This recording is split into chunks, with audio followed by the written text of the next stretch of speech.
So we're in the tiny hut, protected. Yes, coming to bed around 4 in the morning. You guys get yourself asleep in your tiny hut. So over the past couple sessions, you've met with the Black Ravens. You went to the funeral. You robbed a noble's house. You got attacked in the middle of the night. Most recently, in the last session, your group and several lords and ladies were attacked by poison in an ambush. An ambush that clearly underestimated your capabilities. And after kind of assessing all the damage, you found out that your friend Tanir had fallen in the assassination attempts by an assassin who was clearly not a fan of Lady Bomray and the alliances that you forged between Menzo and Dallenberg. You guys did some back and forth.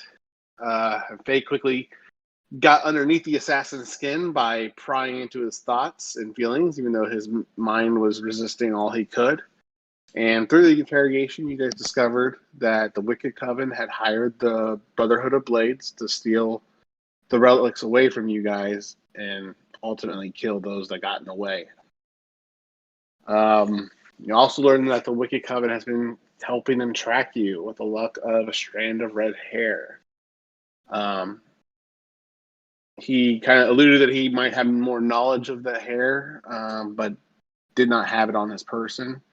Upon request, you guys kind of interrogated further, and while the bargain was death or death, he eventually didn't see really a pleasing offer. He, made a threat to you guys that his brothers would not make the same mistake that he did, and he kind of accepted his execution impromptu with a mouthful of acid from our Dragonborn friend Cronus, while a very disturbed guard kind of watched and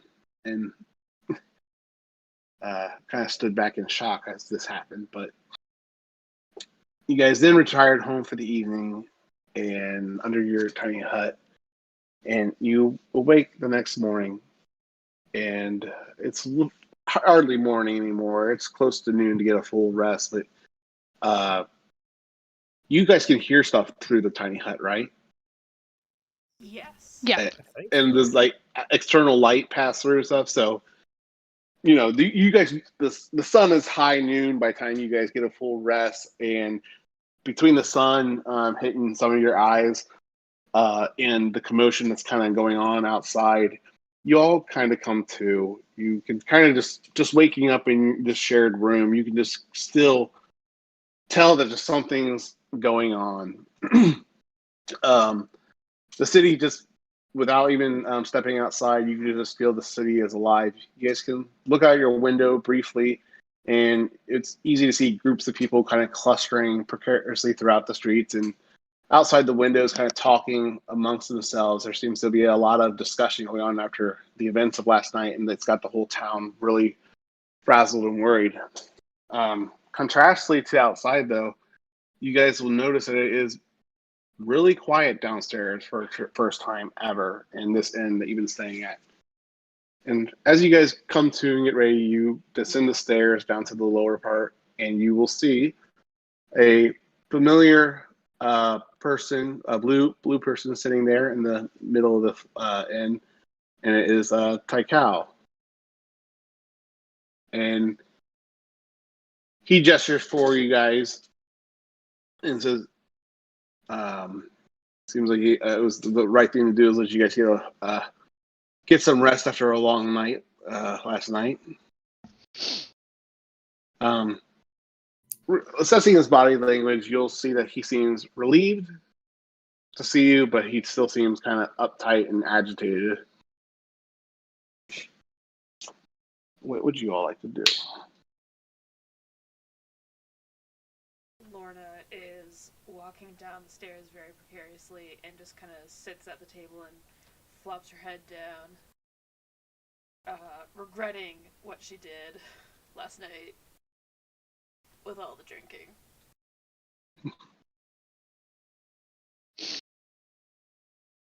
Can't help you. I don't have lesser restoration. It's good. Nope, I'm good. I'll live.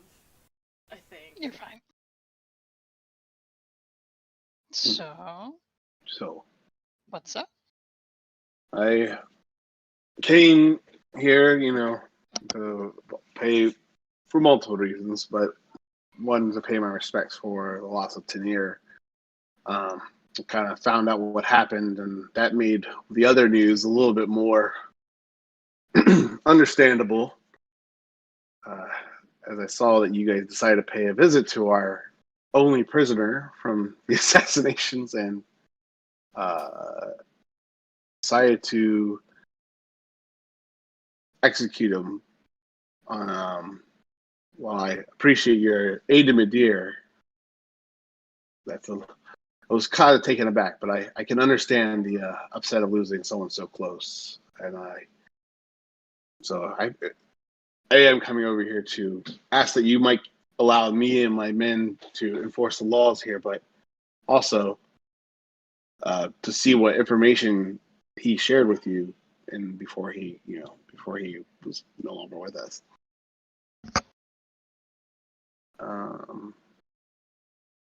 What did he share with you last night? Secret Order of Assassins came to kill us. Didn't succeed. Didn't succeed. He was a member of a group of zealots from the city I was born in. Zealots that don't like the fact I was able to get the drought and make an alliance with surface dwellers. There's not many fans of that, but it's working though. From what I see, it's doesn't surprise me though that this has made some enemies. We did find out through digging through his memories. They are working with hags. So they're sent by the coven. Well, yes and no, I think. No, they're sent by the Coven. They were sent by the coven, Okay. but they did have a way to know where we were. His face kind of grows concerned from hearing that. I just cover my face. Back when we went to try and get to Atlantis, we did come across some hags. Someone had the bright idea of giving a piece of hair to a hag. To be fair, I had never run in with hags like that before, and I didn't know that they could track us. My bad. Yeah, That's general rule of thumb, if you give a body part to a witch, particularly an evil one, you're fucked. He kind of thinks for a minute. He's like, there's not anything I could think of that would stop, especially once you have something so familiar with someone. To scry upon that would not be any great challenge. But Well, I have an idea, but it requires a scroll since I don't have the spell. I imagine there are some spells that you're kind of suggesting. What did you have in mind, Anika? Well, the spell non-detection should work if scrying or divination's how they're finding us. Or, I mean, if we can get that made into, like, an amulet or a locket or something worn even better. Because then they wouldn't be able to find Lorna. If they can't find Lorna, they have to try and find us the old-fashioned way. And Arguably, probably a little easier, but hey.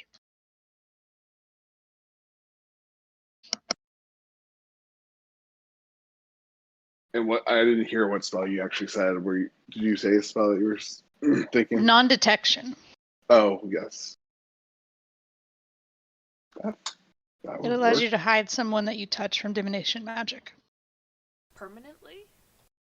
for 8 hours. Oh, okay. I wonder if there's a item that could do that, though. Saying if we could get something enchanted to do that. There's also a spell, Sanctuary, and that's a first level abjuration spell. I think that does something, doesn't it? No. No. Sanctuary No. allows you not to be hit No, until never you mind. attack something. I thought that was Right. something else. Yeah, that's what it looks like. It was some kind of attack spell, actually. Or a creature with attack, so must first make a wisdom save. Yeah. Yeah, it's just a kind of buff spell. What spell level is that one? Protection from... It's called non-detection.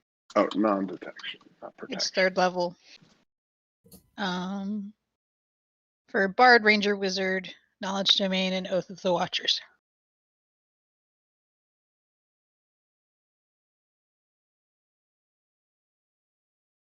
Gotcha. I mean, there would be spellcasters in the city that would be able to help you with that. Yeah, like one we need to go on a quest for anyway. True. He kind of did the best way to, obviously help prevent them from following you is to get the hair back, but I don't know where that might be. Probably the bottom of the ocean again. No, in the vision they were in Minzo. Oh. Oh wait, wasn't the Coven causing problems in one of the southern kingdoms too? Yes, they were. And he goes, that's kind of what brings my other visit here to you guys. We were kind of hoping that we would be able to enjoy the festivities a little bit more before, more bad news comes in. But the king and queen have kind of been kind of trying to keep it as quiet as possible. Alvaria and Alalia are not doing very well. Lunda is apparently a fallen, and King Richard and Nottingham had their hands full as one of the witches has kind of refortified herself in an old abandoned tower in the Nottingham flatlands, and started to go back to her old tricks of bringing up the dead. The Asmarians got them surrounded right for now, and it seems like they have it contained. But I think what helped them get that under control was, Ursula and the sorry, I'm messing up their names now. Get this up here.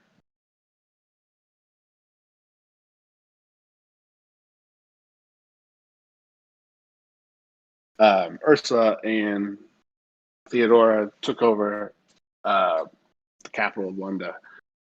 We're still trying to figure out more news about what's happening in the country now, but last we heard is that her and what remained of her defensive have fled and are heading to Rosia to kind of regroup with Rapunzel and their armies and kind of refortify there.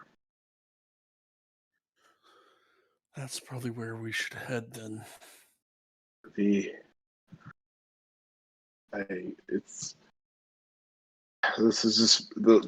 seems like things are starting to settle and lines are starting to get drawn. We'll know more in more time. But with the attack on our kingdom, I think that we need a little bit more transparency with your group, as we are limited to protecting those here. I don't know. Your services may be needed, and the king and queen have asked me to kind of reach out to kind of bring you up to speed a little bit with some of the private details. It's kind of why we have our privacy right now in the inn. And you guys have noticed that nobody else is down here besides Tycal, your group, and you can see outside like the window of the door that some more of the guard are standing outside the inn, but it's just your private group. I wish we had a way to communicate over long distances. We're working Yeah. on something on that. Snow White is trying to put something together with Doc so we can talk a little bit more freely.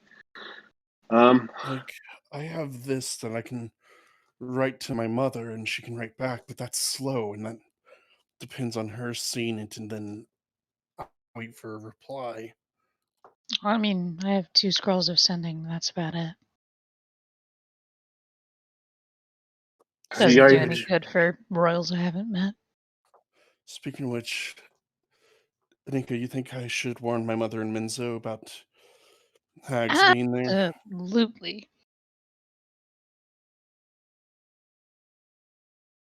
Okay, if you don't mind, I'll take one of those scrolls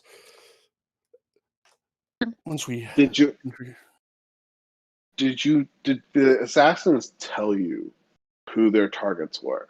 Obviously, you guys were among them, but any else about their targets? No, they were paid to kill us. They're paid to kill us, but one can assume with the amount of poison that was being used. They'll probably take a chance to kill any surface dweller they could. Racism and all that. Yeah, or since they were with the Coven, they were probably hired to kill as many as possible, particularly the nobles, hoping to cause a panic, disarray in government.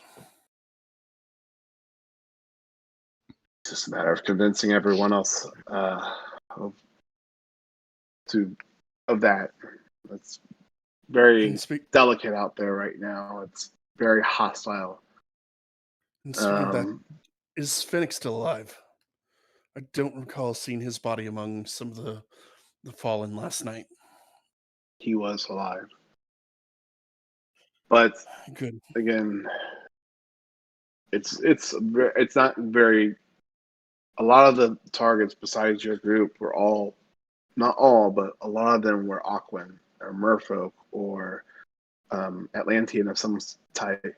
So, and it's caused a lot of distrust in the citizens. They kind of think it was a way to get out the elven and humans out of the council. And there's a lot of distrust right now. Ariel's obviously trying to mend things, and she's immediately appointed Marius and who else?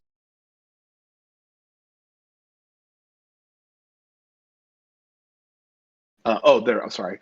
That should have been obvious. Ariel, in the emergency, has appointed Marius and Sebastian to kind of soothe tempers right now. But there's many in the public right now that think this was an attack on basically them, and it's caused a lot of distrust. There's always been a little bit of mistrust between some of the different groups, but seems to be a just kind of boiling point right now. I have thought of one way we might be able to get more information. This group in particular, they were leaving black roses here. They seem to know of our movements. They had to have been staying somewhere where they could keep an eye on this inn. So perhaps seeing as we got rid of the assassins from last night, I'm sure there were others. They might have left something behind in some nearby building or something. So I've been worried about. Don't get me wrong, I'm glad we've taken in the refugees that we have and brought in the citizens that we can afford to protect and save, but I knew this would be a cost at some point. I agree. If they were keeping eyes on you, they should for a long period of time. Then they probably did have something close by, unless they were not staying in town and just outside of town. But You can keep an eye. It wouldn't make sense to stay too far too from your far. target. Yes, I agree. I'll look into it, and I'll share anything I find. I'll have my men look more closely around this area versus what they've been focusing on upper district to figure out, make sense of all this mess. We lost a lot of people last night. I think the body count is up to about 13 nobles. That includes Krusik, Cora, and I gave you that list already, didn't I? Of who all passed away. Too many. Yeah, Cora, Krusik, Kalaba, Alithar, and those were the ones that you guys would have known their names from, and then a few others that you had met when you were going around door to door.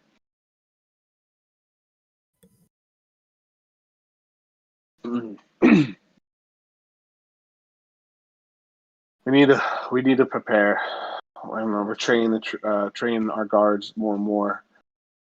Seems like hiding behind our walls is not going to be simply good enough. But sadly, it's our best, one of our best options to protect our citizens. But eventually, we're going to have to take the fight to the Empress once again to put an end to this. Agreed. By the way, there used to be 6 of you. Is your friend still with you, or Where did that idiot go? No, he's probably in a boat going in circles. Well, there's more and more news coming in. And if you need any updates on what's going on in the area or what's if there's anything new that has developed, please come find me. Your group has definitely earned my trust. Once again, you just have helped defend this town, and it is appreciated. But like I said, please let my men carry out the executions in the future.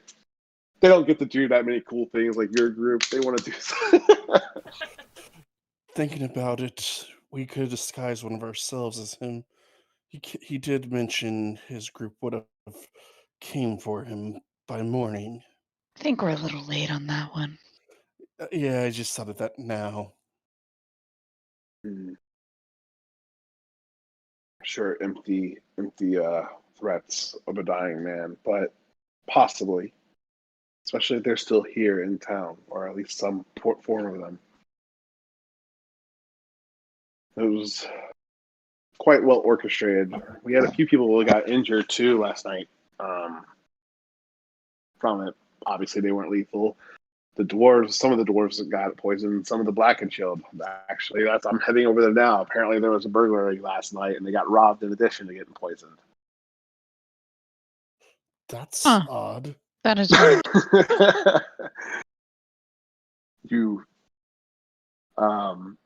If you happen to hear anything about that, please do come find me. Let me know. Sure. Of course.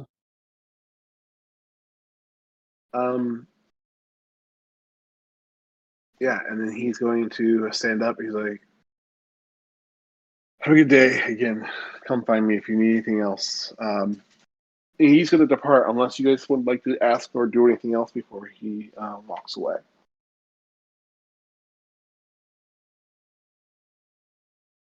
Nope.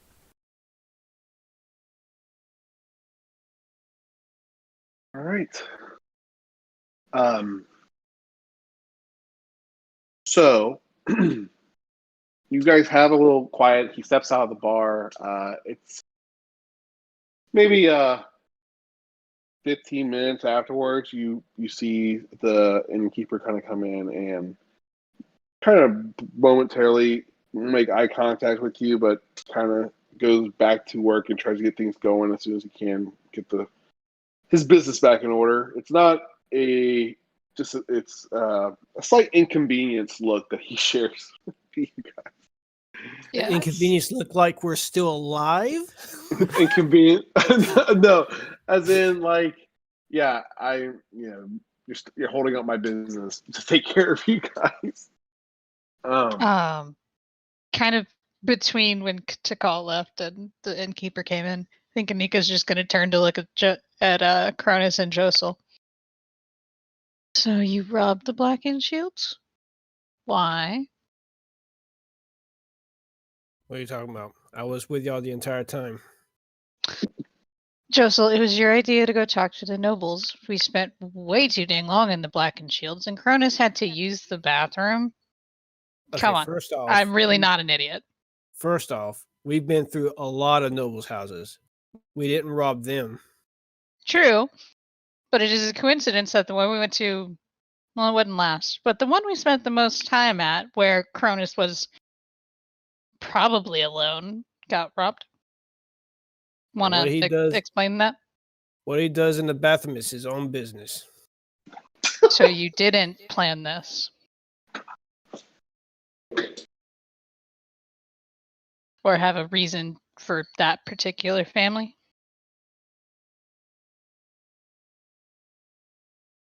I don't really know anything much about the Blackened Shields other than the fact that they have a business over at what is it, Deadwind Peaks? That's where their clan kind of defends. They defend over the Deadwood mines. Yeah. Yeah. They got a mines over at the Deadwind. That's how they make a lot of their money. So. I know, they told us. Yeah. So you know as much as I do. Still think there's something fishy, and I really don't know why you won't tell me. Well, we are at the bay, so. Oh, yeah, that reminds me. I pull out the card I have, assuming in my pocket from the one shot. Tall's card. What's Tal's card? The The location. yeah. The address.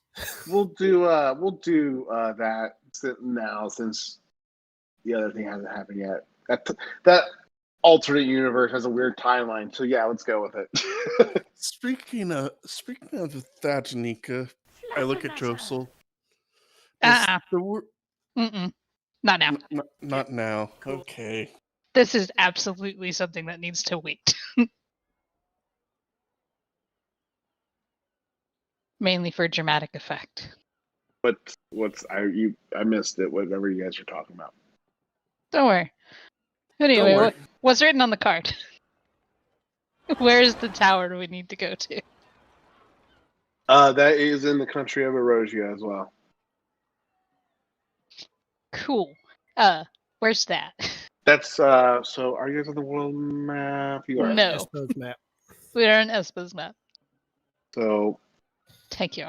So you guys are over here. It's back through the Dragon Fang Forest and across the way is Erosia. Oh. And what's over in Erosia other than this tower? So there's a tower. It's rumor. Well, Tycal just told you that there's rumor that the king and queen and the remaining of the Barbarian army has gone up to Erosia to kind of consolidate their forces. I did not. Yeah, he's going up through to Erosia, and also, let me see what else I have in my current events thing. Also, which king and queen is that? That is going to be Rapunzel and King Fen. And what is it? This place would be no. That's all you guys know about Erosia from what you've uncovered. So that's what you know about going on in Erosia right now. Yeah, sorry, that's all I can share right now. Okay. And then now that other piece that you just were talking about. Oh, the tower thing. Where Tao's living. Let me put that in the notes too. Well, looks like we need to go to Erosia. However, before we do that, we should probably go hunt some displacer beasts. So there's a handout that's it, and I've been trying to do somewhat of a good job at adding like current events. So, for example, is that working for you guys at all? So it has like things in there like London's Fallen, Brotherhood of Blade, displacement-based cloaks. You got Josel's Trail, which you've been working with Poe and Josel. There's still the status of what the alliance is with the Pirate Council right now because, the Kraken and Ursa was never defeated, and that was kind of the conditions of the alliance initially. So there's some concern going on there. And I guess there wasn't reports of issues, but the Black and Shield have voiced some concerns about the Deadwind Peaks and at the ball. And then you guys are building the wagon as well. That's what I have captured so far. I'm sure I probably overlooked something, but I was just trying to help out, keep track of that stuff for you.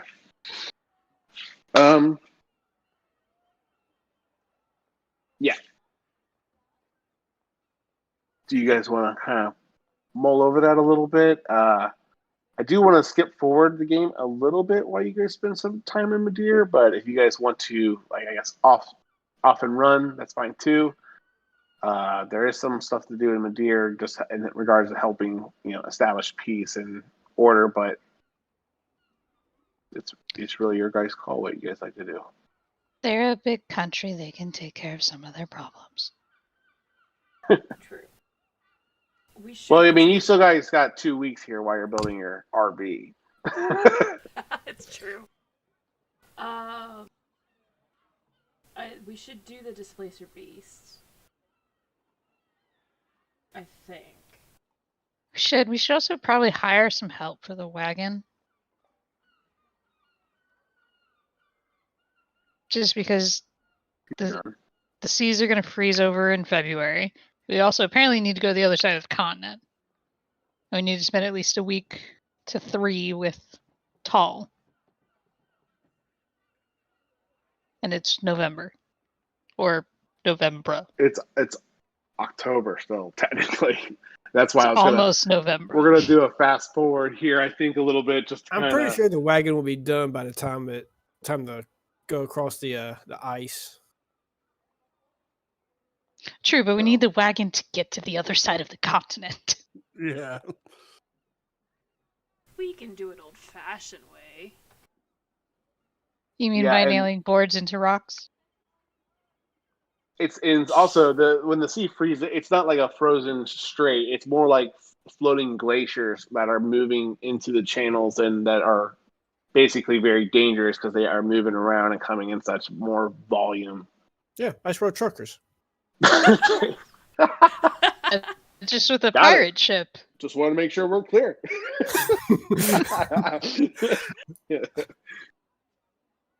Shit's about to get real. That's why we're going to get the Displacer Beast. They're going to pull our sled. Oh my god, yes. Trust my ability to tame them. Oh, that would be so cool. Like, depending on what animal is pulling the cart, the effect also happens to the cart. So if the Displacer Beast disappears, so does the cart. That'd be awesome. Yes. That would be something else. So it's up to you guys. There's stuff going on in town right now. It's from the impression that you got from Taikal. It's just kind of a lot of distrust going on. Was it an attack on the noble representation of the Aquans and stuff, or is something else afoot? I guess. Do you guys want to take about a week to work on the wagon before you guys go hunting for Displacer Beasts? Do you want to do anything in town before or after? Actually, I am going to make sure Josel. Oh wait, yeah, you want to go through the stuff that you found too, Cronus. I don't know if you want some time to do that too.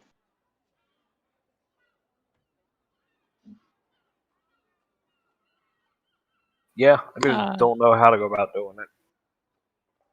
That's okay. So if you guys are cool with it, we'll just play this day kind of lightheartedly. If there's nothing pressing that you guys want to do, and then you would have freedom later on before the evening to have a moment of time with them. But I just want to make sure you guys have a chance to do anything else that you guys want to do too. I should go and look for something. A magic item that I am thinking of. Okay. You can do that if you like to. You guys, I'll go with her since I need to apparently find some scrolls of non-detection. okay? Same. I'll go All right. too. So, before you guys take off, Josel, did Josel have anything to say, or Cronus, or are you guys good with kind of getting your own alone time now from the rest of the group?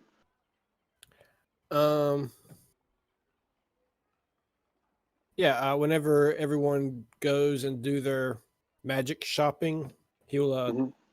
talk to Cronus. Okay, I'm going to move you guys into a private once we get ready to talk about that, which we will jump to soon. Lorna, while I'm doing that private chat with between those two as they kind of discuss the events from the night before, you guys will just want to kind of hit me up with what magic items you're looking for in Discord. I can kind of start looking up prices for them. Will do. Awesome. Did you want me to? You'll drag me in, and I'll just unmute or deafen or. Oh yeah, that'll work. If you guys just want to if you guys wanted to send it to me directly or in general, that's fine too. Whatever you're shopping for. And I'll go ahead and move you, Josel and Cronus, down as the rest of the group kind of goes to do some shopping. You guys head out to work on the wagon for the day, and you have a little private time to talk amongst yourselves. And let me get down. Cronus. All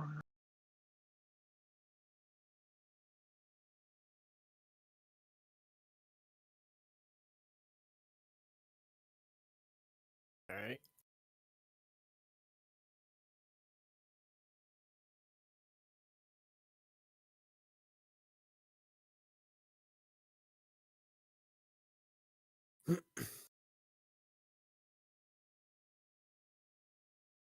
So, what was all the stuff that Cronus got?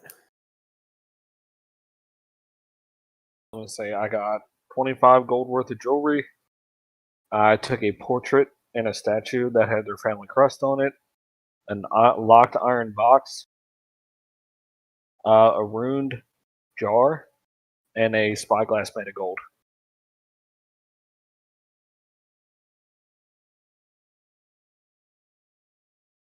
You say an iron box? Yeah. My description when I took it was a small box that's iron bound, iron banding, and it's locked. All right. I don't think I have. No, I don't have the knock spell, so I can't unlock it. I don't believe I have these tools either. Yeah, no.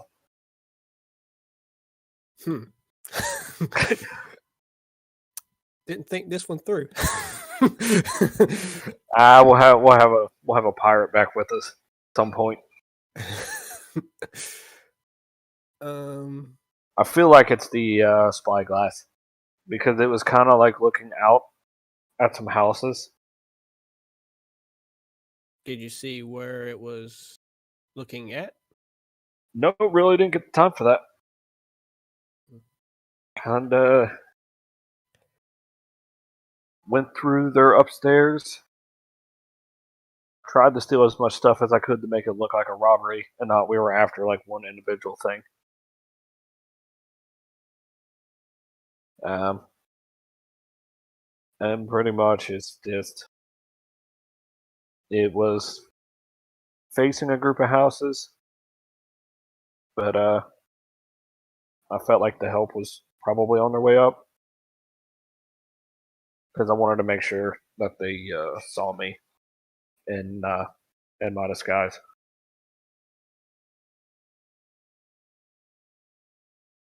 So hopefully the guards are going to be looking for that guy you described to me earlier.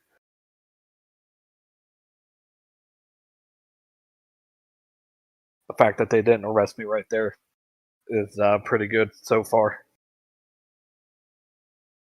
You think maybe your acid breath could maybe melt away the hinges on the box? Could that I be mean- possible? I've done it before, but it was a much bigger door.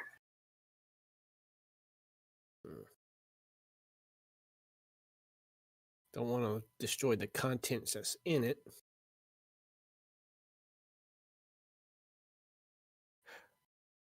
I got an idea.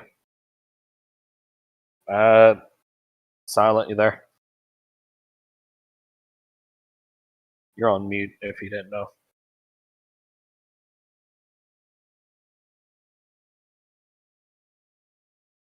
Hello? Silent?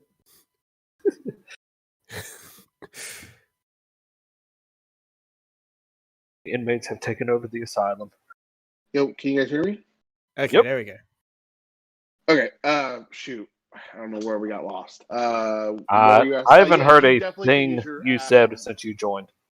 Okay, you definitely can use your acid to open up the chest. It would destroy the chest, but you can definitely use it to, mess up the latch and open it without destroying the contents. Yeah, that was pretty much. I was just gonna say I wanted to go to down to the barkeep and ask for a bowl, and then take it back up to the room,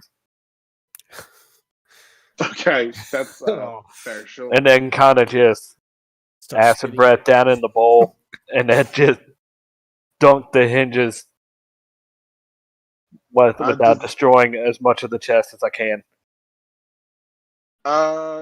You could definitely do this. I just don't remember if acid has to go in a copper container or is it a glass container.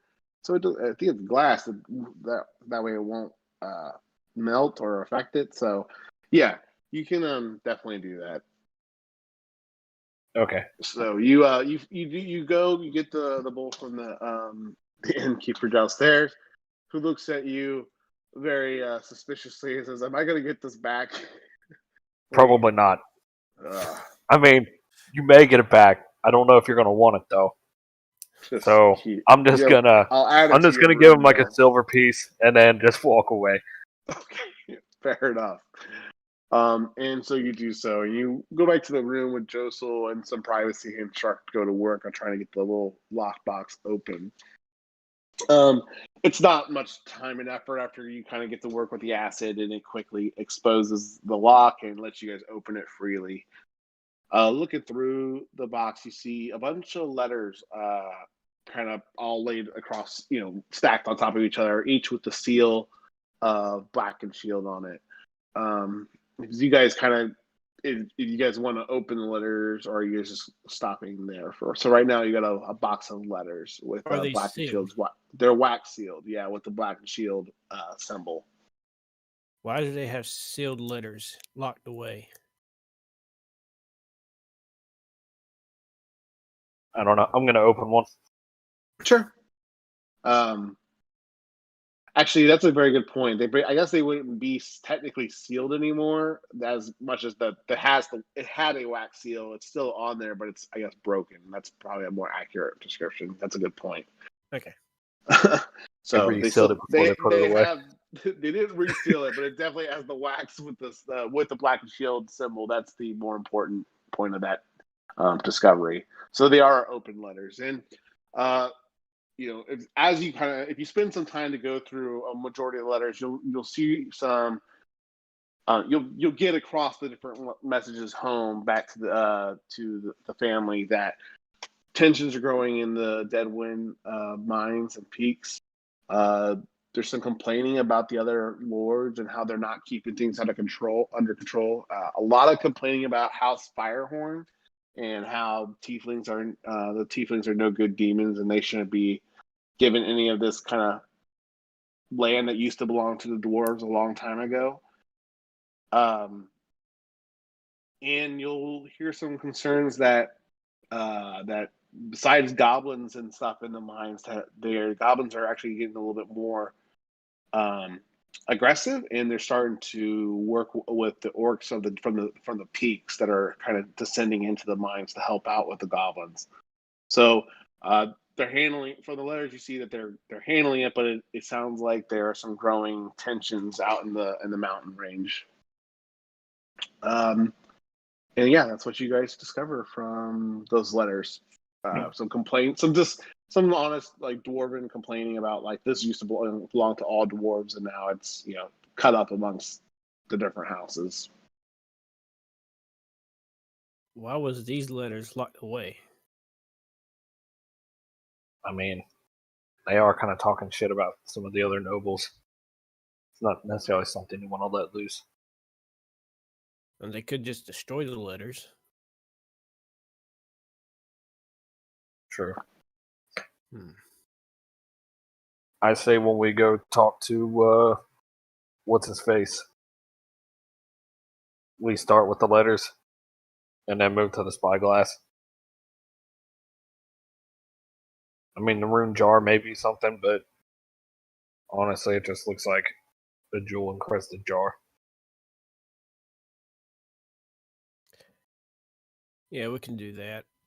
Is there anything in the jar, or is it just like It's just more of like a decoration piece? decorative. Yeah, it's a decorative piece, but it is. I mean, looking at it, it looks like it could be fairly valuable. You probably have to get it appraised, and with it being obviously, well, I shouldn't say obviously, most probably hot.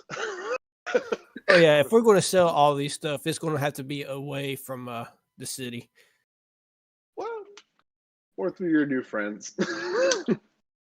No, I ain't going to give them the satisfaction. Very, very fair, very fair. I will say, the first chance I get outside the city, I'm going to ditch this portrait and the statue. It's like the statue's just like a basic statue. Which statue? Let's see here. I have on here portrait and statue with family crest. Yeah, it's kind of more. Yeah, it's just a minor statue. I mean, you've sold things similar before. You might get 20 to 5 to 50 gold out of it. All right. I have a crazy idea, but to be perfectly honest, Joseph wouldn't do it. I was thinking that maybe we can, like, when we leave leave the city and take care of business like over at the village about the goblins, or take care of the displaced beasts and stuff. Have some time pass, and when we return, we could say that we found the painting and the statue from like a traveling vendor or something, and they were selling it, and we noticed it, and we recall that they were robbed and stuff, and we were returning it to them. Maybe get a reward, but that's something Joseph would not do. That's way too shady even for him. Actually, have you talked about betraying this guy yet to Cronus? Oh yeah. Okay. I mean, we could just kind of like Plant the make evidence on him? put it outside the business somewhere. Like, it's not something they were but necessarily the thing is, wanting he to would know keep. it was us. We got to do it where he won't know it's us. And that's a little too on the nose. You need to worry about, or who knows it's what. I'm sorry. I'm just trying to follow along with your plan. You're trying to make sure who doesn't know who it's you guys. The guy who wanted Owen? us to steal from the Black and Shields. What's his name? Ravenclaw? Poe Ravenclaw, yeah. He wants you guys to steal something, get him leverage on Black and Shield, or personal. Like he was very open with what he asked for you to steal. Obviously, he said the better the reward, the better, more information he might share with you is what basically how he left the agreement. But yeah, we're planning to screw him over later on, but I don't want to do it in a way where he'll know it's us. Gotcha. Nope. I mean, that's however you guys want to play it. I'm not sure if you guys have something in mind. I mean, we could give him the painting and the statuette, since it's personal artifacts from the Black and Shields, and that's one of the things he wants, and that could help us. But we still need to figure a way how to screw him over without being without giving us away. I mean, you could just mail a letter to the guards here at some point that he asked for a certain commission, like for a house to be robbed, but leave the letter blank. Yeah, but he'll still know it's us because he sent. He wanted me to go and take care of that, and chances are we're the only ones who know about it. And if they come busting into his house with an arrest warrant, he's going to ask questions. He's going to get answers, and then he's going to put two to two together and know it's us. I mean, that is true.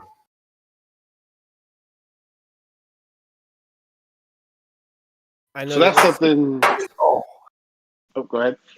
I know that this guy is he's probably very powerful, as in he's got a lot of connections, and we're not going to be able to take him down without somebody coming after us. Because even if he's behind bars, he's going to have people on the outside to come after us, and we've already got the hags on our tail. We don't need any more. But I don't want this guy to run free. I mean, we can just put it as a to-do list for later. That's probably best.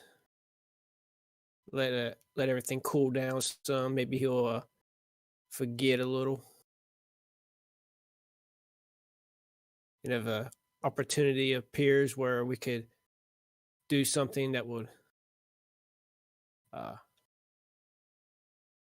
incriminate him, yeah, we could do that.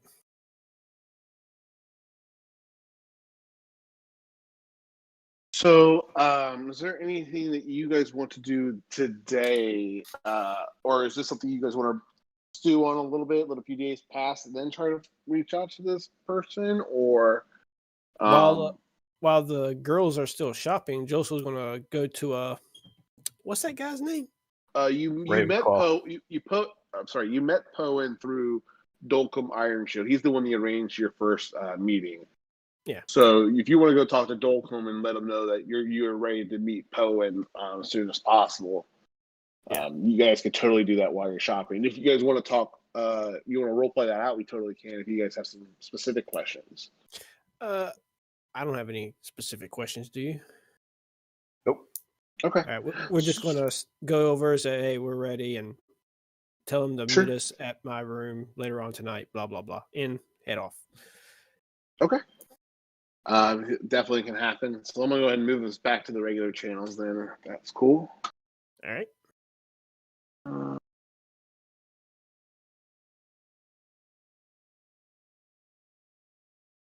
10 square feet. A rowboat. Oh yeah, I have a spell scroll on here. 2 dogs and a window. 2 dogs? Yeah, 2 mastiffs. Okay. Oh, perfect timing, Chester. So if Awesome. need be, I can make myself a dog horse. It's true. So I'd like to take 2 steps back, if possible, and say that as Cronus is using his acid breath, that's when Chester comes in. No, I'm Welcome, joking. there ye be. Ah! Why are you in prison? Awesome. So we did that with Josel and Cronus, as you guys took care of that thing, and back over to you, Lorna, Faye, and Anika. You guys said you were doing some shopping. I got the one thing for amulet. What's it called? Protection? Non-detection, basically. Amulet of proof against detection and location.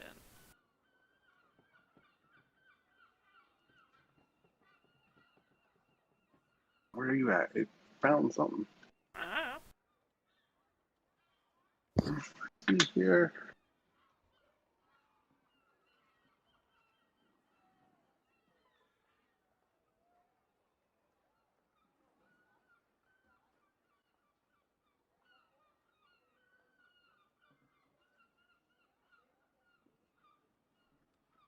Did y'all inform Bart about all the dead bodies?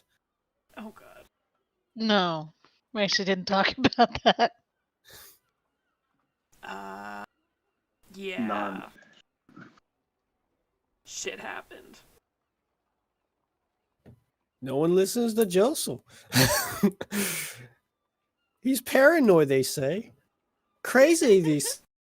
You left to be attacked.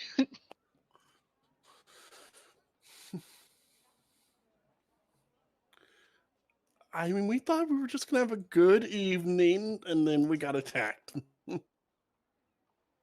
No, you got poison, is what happened.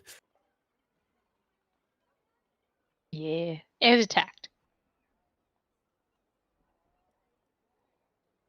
I don't know why it's not showing up in my search on this document. Let me see. That's a 3rd level spell, right? Non-detection? Yeah. I do know it does require attunement. Is that Yeah, it's the rarity is uncommon. It's in roll 20. If you just search up amulet, you'll see it there.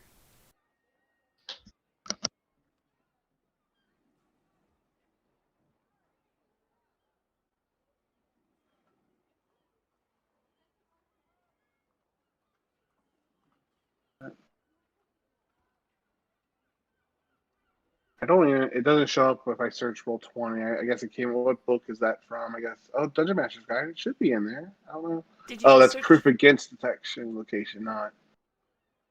No. Which I guess is the same thing. Yeah, it is. That's the one that we're talking about. That's an item. The spell scroll is basically the same thing, but it only lasts like Here we 8 go. hours. There's the same prices. That's also before. So that item alone is going to cost 20,000 gold pieces. Oh, okay. Nope. Yeah. Just put it on your credit card. Yeah. I imagine it's because of how effective it might be. That's why sane. Yeah. I use sane prices because they kind of base it off the impact to the game. I mean, rather that than just its means rarity. we got to do the displacer beast and then get our like 10-15% discount, and then it's like only 18 grand. Do you have layaway? Huh? Do they have layaway?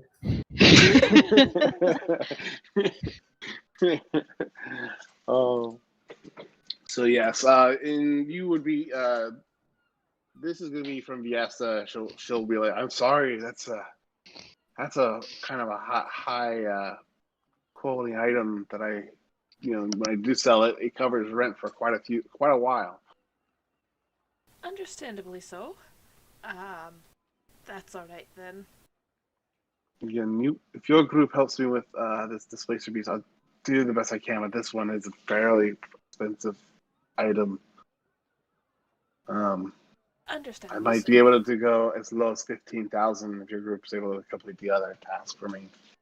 Okay, I'll see what we can do. I understand. Next time, put it on your wish list. Okay. I know it takes a little bit to sell stuff so expensive around here, or in the store. Sometimes it goes a little quicker, but I'm sure I'll hold on to this for a little bit of time. Okay, perfect. What's your lease options? Yeah. How much does it cost to rent it out? Yeah, if only it was that simple. Right? Okay. Is there anything else you guys were shopping for today?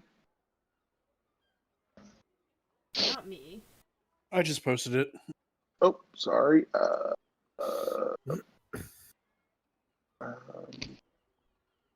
Pearl of power and some weapon of warning so we don't get attacked unaware again. Well, weapon of warning only warns against one creature, I think. No. Anything. No. It'll wake people up too. What am I thinking of then? What weapon is that? Where it has to be like a certain creature is when I thought that was. I don't know. Nothing showed up in Roll20 compendium for me. It's in the DMG. It's a uncommon item.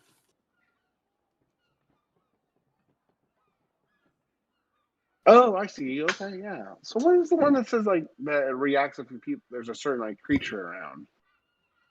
I thought that was actually a spell or some kind of enchantment of some sort, not just something from like Lord of the Rings. I thought that was something. I thought that was just rangers.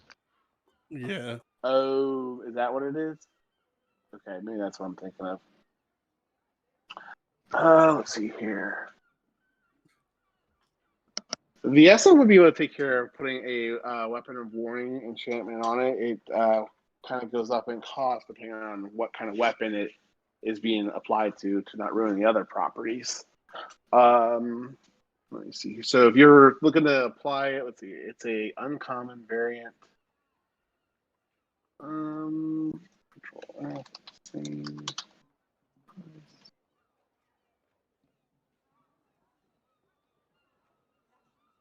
Save.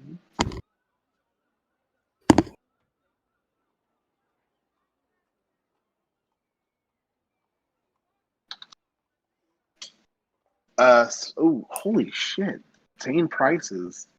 60,000 gold pieces to get the weapon of warning enchantment. Holy shit! Why are No, these things that so? can't be right at all. Why is that so high? It says combat items are primarily good for killing things. A few others says this is just something but it's not. I mean, So what that one's saying is we need to kill a dragon to get a weapon of warning. Which isn't really particularly useful other than things can't sneak up on you. well, that's very useful. I mean, when you have Yeah, but Like- like compared to the other weapons that are worth less than 60,000 gold, I don't know about that. honestly, all you really need is the alert feat. yeah, but that's a That is feat. true. Yeah, I think that's why we Or- value the enchantment so high. Or a party member with really high perception, you know? Yeah. So that's a very expensive enchantment that she'll be able to do for you, but it's up there. In Now, the Pearl if of you Power, had a weapon of warning, if you had a weapon that already had that enchantment, she can move it over to a different weapon fairly reasonably. The power, Pearl of Power. Power. Why are you not showing up? Oh. 6,000 gold pieces. ooh. And Never then, mind. and the last one is. Well, there's another one, right? Oh no, it was just those two. But good to know.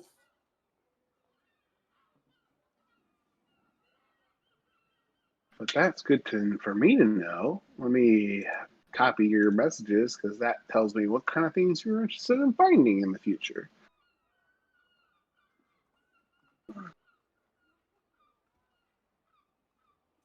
Actually, there is one other thing. It's from Tasha's. It's the Guardian Emblem. Ooh, I don't know if that would be in here. I probably have to look at Guardian Emblem. Yeah. I don't know if they've added it to that list yet.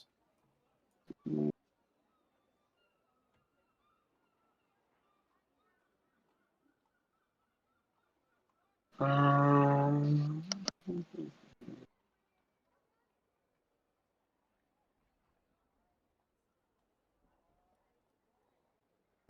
I don't see it. What does it do? Guardian Emblem. It's only attunable by a cleric or paladin. It's basically another holy symbol that can be put on armor or shield. It has 3 charges. You do have to attune to it, though. Basically, with the 3 charges, if you or a creature within 30 feet of you suffers a critical hit, you can turn that critical hit using your reaction into a normal hit. So grave cleric. It's basically the grave cleric ability, but you get 3 uses a day of it. It is a wondrous item, and it's uncommon. Symbol of a deity or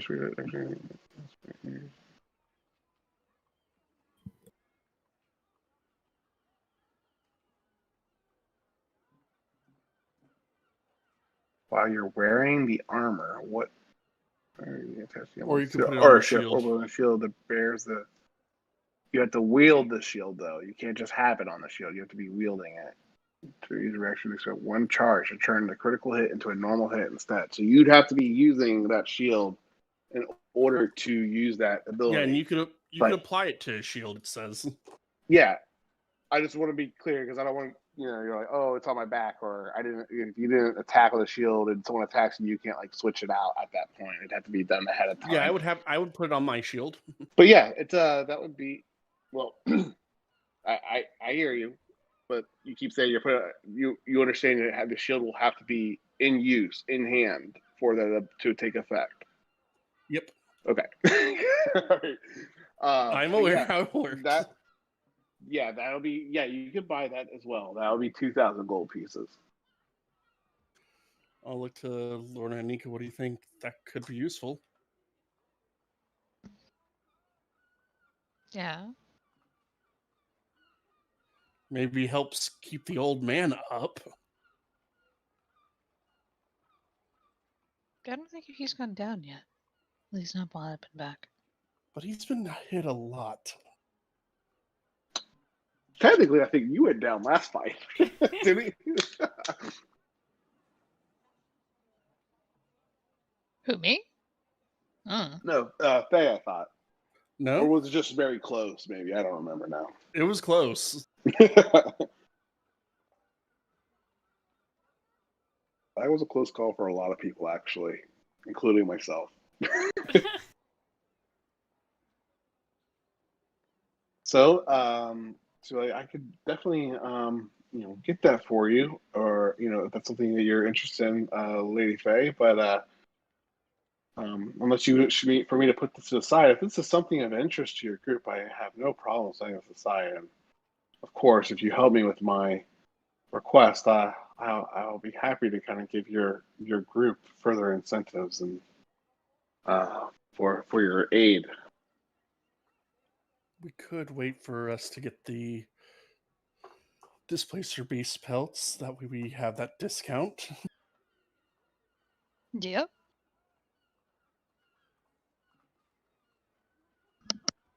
Yeah, let's wait until after that. All right, and just because I want to make sure I'm not like shortchanging anyone on the if you guys complete this request, it says I have written down that she'll give you 5,000 gold for a pristine pelt. She will also give you guys or make you a displacement cloak for free if you bring her back 2 pristine pelts. Mm-hmm.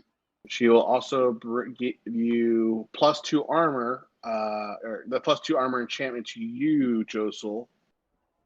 I don't have that written down. Let me put that +2 Josel. For a pristine one, and then she will also give you a discount in her store. She hadn't specified what exactly, but she would try to give you a better discount even. And also, she'll give you cash for additional quilts that are in better quality, but those are still very hard to come by. Yeah.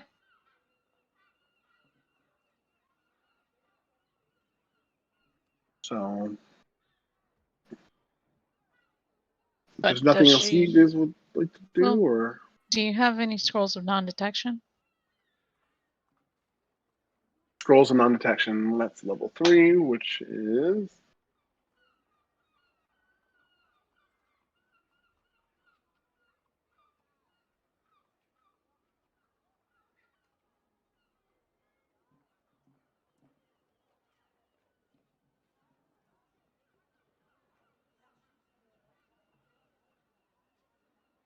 that'd be 200 gold for a scroll. For a How level many 3 does she? scroll. How many does she have? I have 2 right now. If you need more, I could. It just take me. How many days does it take to craft a scroll? Is it like is a day per level?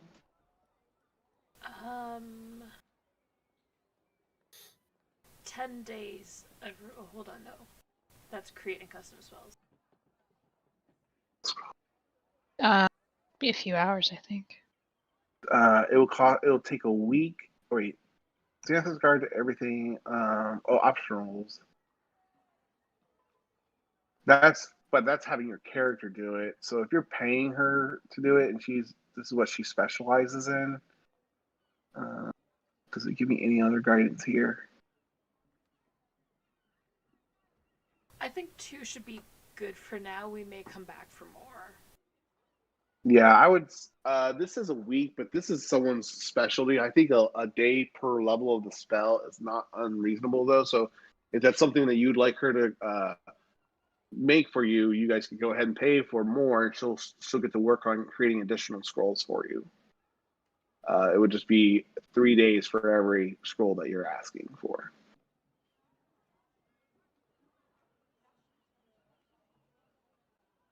I think we'll just take the 2 for now. Okay. I've got that, Anika. Oh, okay.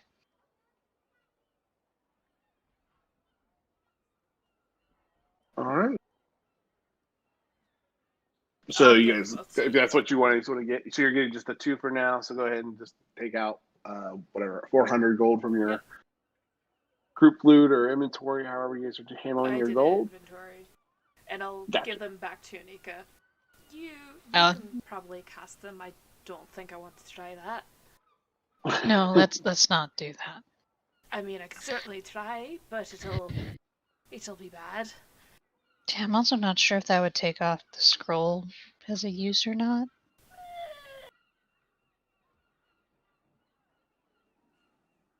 But anyway, if you guys don't need me for a week, I'm not really one for manual labor. So I'm gonna go do some research.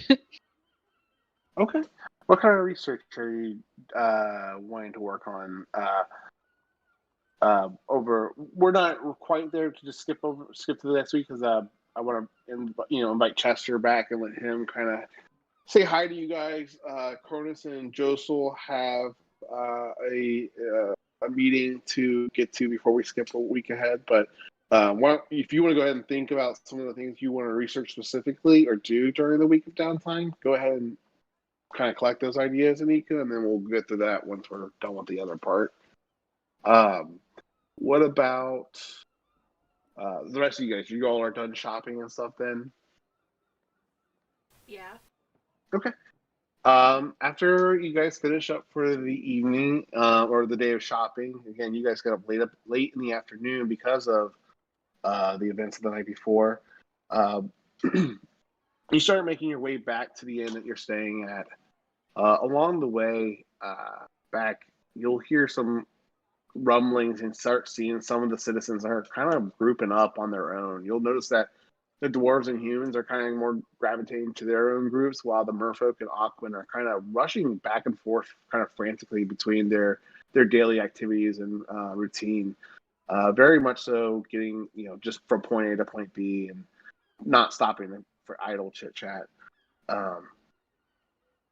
Anika, you have a high enough perception. You'll kind of get glimpses and rumblings from a few dwarves that are talking amongst themselves as you walk back to the inn, and you'll hear one of them say, "I heard a lot. I heard a lot of people were killed last night. I think they said the number's up to 13.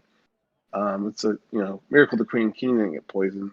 The other one will kind of quickly say, "It seems like they were only after the Aquas and Merfolk. And then they'll basically kind of not be remorseful in the way they're saying it. They're not saying it like, oh, it's sad that they fell. It's kind of more bitter and out of slight, not enjoyment's not the right term, but kind of like they kind of got what was coming towards them, kind of manner of speaking. And you guys continue to make your way back to the inn, hearing a few other kind of drunken talk and banter that kind of mimics or repeats the same thing. As there's some kind of distrust towards the Aquans, and kind of some groups seem to be kind of not happy is not the right term, but relieved. And you guys make it back to the inn. You'll all kind of group up and have some time for dinner to spend with one another. It's late in the evening, and near the night time, while you guys are enjoying your meal, a familiar swashbuckler walks to the door, and you guys will see Bart reappear after about a week of being away from your group, with no real shared details of what he's been working on. Bart, I think we talked about what you had been working on a little bit during your downtime, but go ahead and whatever you guys want to do. What would you all like to do? Where have you been? And why aren't you drunk? I thought you'd be drunk. I tried. Goes right through me. Oh no. That's just sad. That is very sad. We need to find a way to get him drunk somehow. I mean, But in my sad absence, I found me a way to Shipwreck Cove. You went without me? What? No, ain't gone there yet. Found the way, though. Okay. What's your plan? Is there a plan? Take ye all with me there. March into the council's headquarters, smack Barbosa in the jaw and ask him why the hell things have gotten so bad. You know, as far as plans go, that's actually not a terrible one. That is not a terrible idea. And who'll be with me? You mean a chance to dress up as a pirate? I'm in. I'm in. Be too. Rest of ye. I mean, I'm all for smacking pirates in the face, so I guess you got me. I was gonna look at you and say, "Dress as a pirate, Lorna." I mean, I don't It's know. required. Is it? It's not required. Yes, it is. Yes, I it don't is. really- It is not required, but is heavily encouraged. See. Shit. Wait, are we gonna get an Irish pirate now? All of a sudden? Hi. Ian, Grace O'Malley, hello. That's true.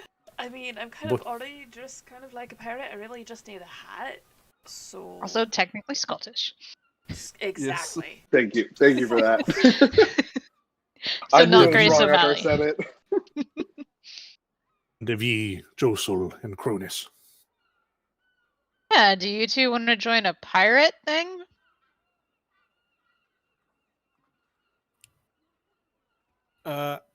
Above game, what are the chances of there being a fight breaking out during this whole event?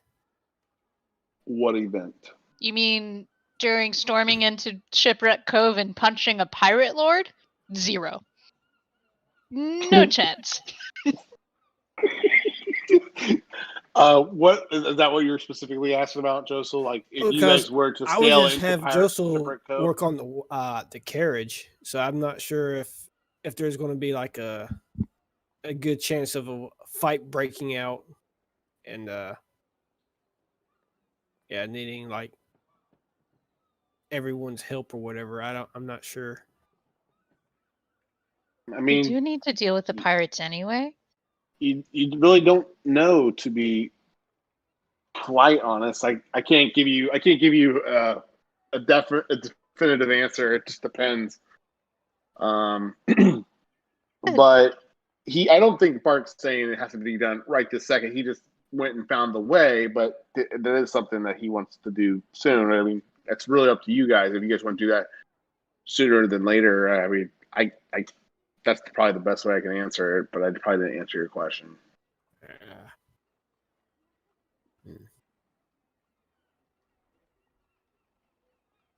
There's always a risk when you split the party. There will always be a risk. We need to deal with the pirates anyway, since we need to go to the other continent, assumingly. I mean, we need to go there for personal things, whether it's for the keys or not, I'm not sure. Where's Shipwreck Cove? It's in the creek. Let me move you back to the other one. Obviously, it's not on a world map like it is in the one I'm going to move you guys to. It's in the Bay of Espa. Yeah, it's right here. Let that load up. But it's on the opposite side. So you guys went over here to Tortuga, and it's just on the opposite side. Only like a day's row. Yeah. Oh, yeah. You Less guys can than a get day's there. row if I'm not the strongest one there. It will take you the full day to get there because, as Bart discovered, it's very precarious. It's very misleading the way the water looks, but there's a reef that has sunk many ships trying to get there without knowing the right markings to look for along the way. But it is definitely a full day to get to there if that's what you guys were hoping to do too. Hiring help on the wagon may not be a terrible idea. Also, with the way relations are between Aquin and literally everyone else here, we need some kind of peace project. Otherwise, I may end up smacking a dwarf for being an idiot. Above game, I would like to skip the time a little bit forward before you go to Shipwreck Cove, just because, just to kind of get the events to start happening a little bit quicker, or not quicker, but like just so things can start evolving for you guys. I mean, but I don't want to fast use forward you guys until Shipwreck you're ready Cove for that. to get back to Dollenberg. What's we that? don't. Sorry? I mean, we could though. We could. But then will the RV even fit on the ship? Well, that's why we'll hire a ship to take us there. But we have one. We do have a ship. Perhaps that's some Viesa can help you guys make your current ship a little bit bigger, a little bit more robust, so that you can not only have a traveling RV, you can have a traveling boat. Isn't it a folding boat? Yeah, It is a folding boat. How could you make that bigger? More of You like don't a know her life. schooner. Or, no, not really a schooner. It's more like a gunboat, I think. It's enough to get us to Pirates Cove. It's enough to probably go around the bay, and it would definitely make the long journey, but it could be a little bit more dangerous than some of the hardier ships.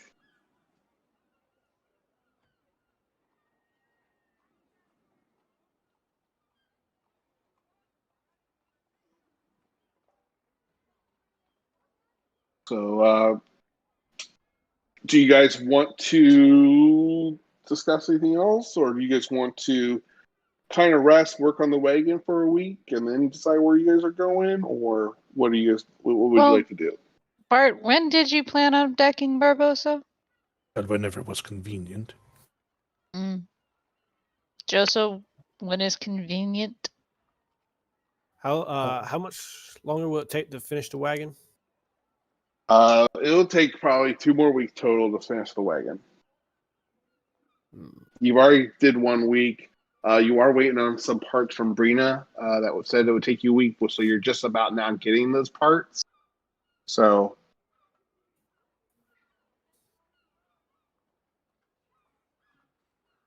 yeah, we can go now.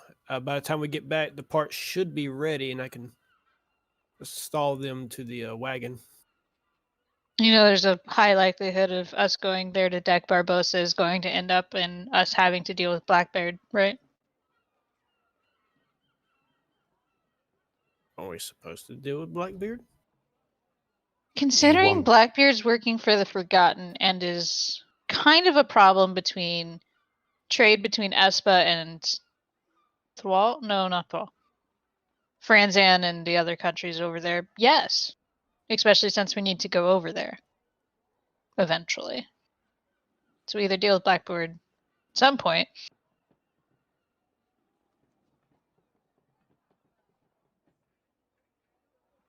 Or we have to deal with Blackbird at some point. Because the pirates are kind of blocking all of the trade. Yeah. And we can go over there, deal with that, and we can come back, finish the wagon, do the Splacer Beast, get some items, and move on to the next thing. Okay. So you want to take the break first so you can do some research, or are we going over there first? Like next day. Yeah, we may want to wait a little bit, because other than Bart, we don't really know much of what's going on with the pirates, and Bart's knowledge is like 200 years old.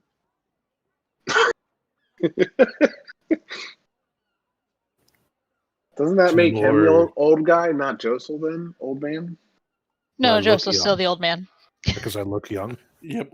And Josel is, his personality is the old man. But we love it.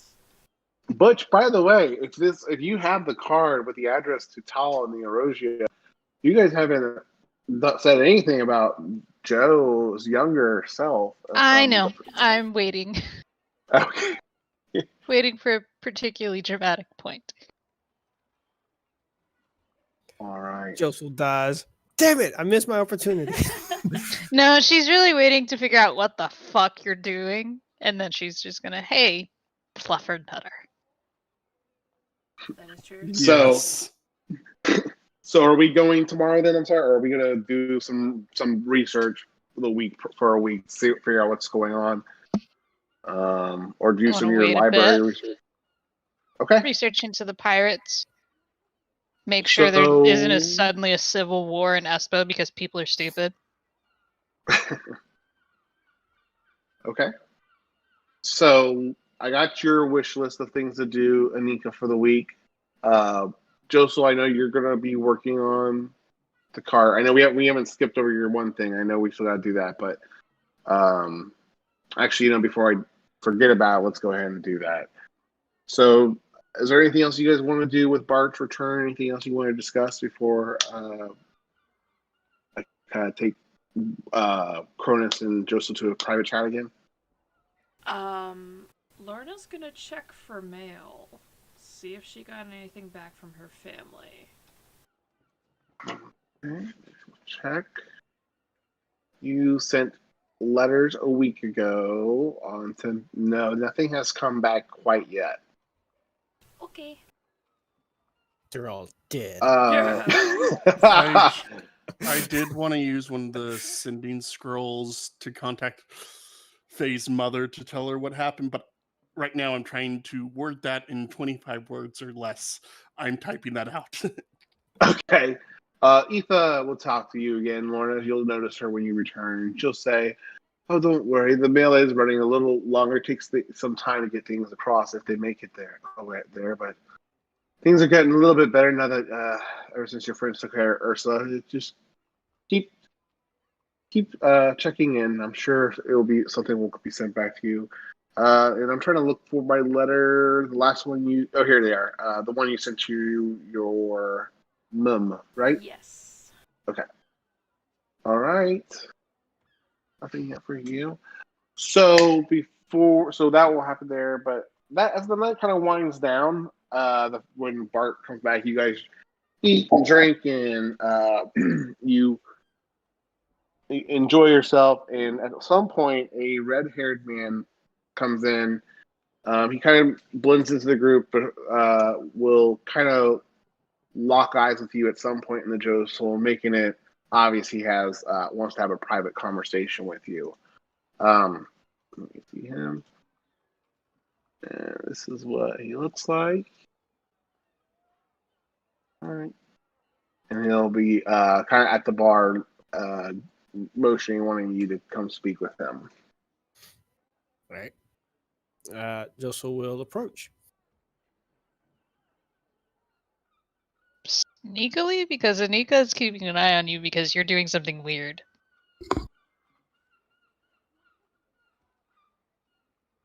I mean, you see that Joseph gets up from the table, and he goes to speak with someone closer to the bar.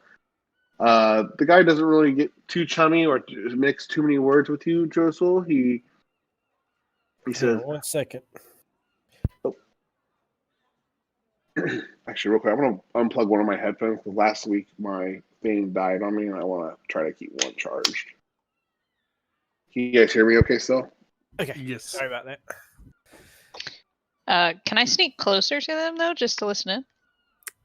I think I would notice Anika sneaking up. We're not exactly in an alleyway or anything. We're in the bar. So I'm gonna go to the bar and pretend I'm not listening in.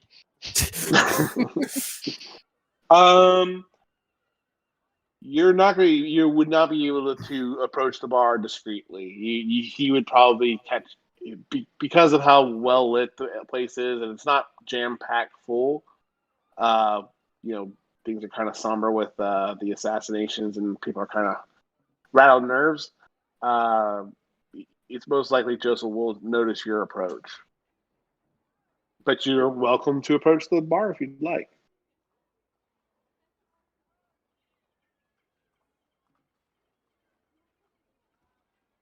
Do you do so? No, about it that much. I'm just gonna keep an eye on them. Okay. And it's a brief view from what you see. You can't make out necessarily what they're saying, but he kind of whispers over to you, Josel, where this is where well, you know what? I'll just message you for now. But you know what? So I don't have to do that.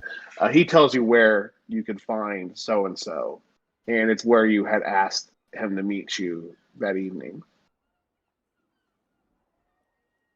So, I'm sorry, does that make sense? So he's telling me where to go to meet him?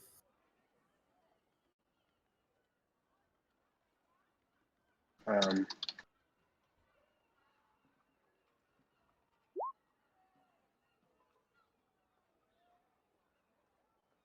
Oh.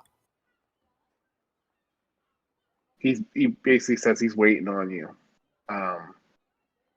Okay. And he'll go ahead and finish his drink and kind of move back to the other side of the bar. Looks like he's trying to get mingled back into the crowd, and well, not the crowd, but the other kind of patrons, and distance himself from you for the moment being, before he kind of finishes off the last of his drink and walks out for the night. All right.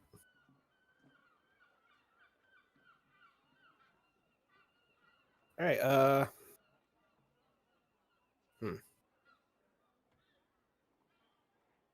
In that case,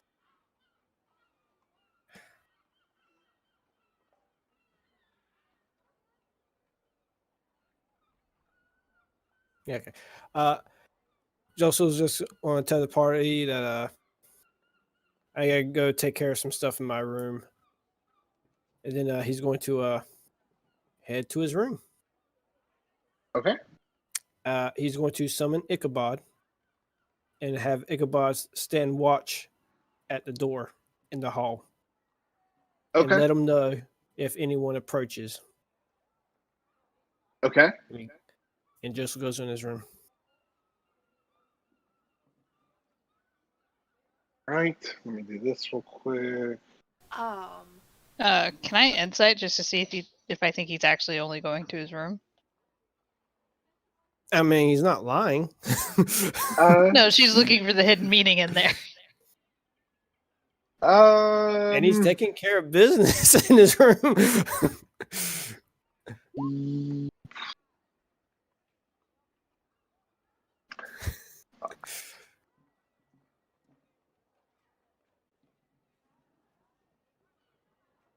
Yeah, roll an insight. I don't want to take away your guys' like independence from doing stuff, but go ahead and roll an insight. I'm just gonna make it probably a higher DC. Okay, yeah, you know Well, he probably means something else.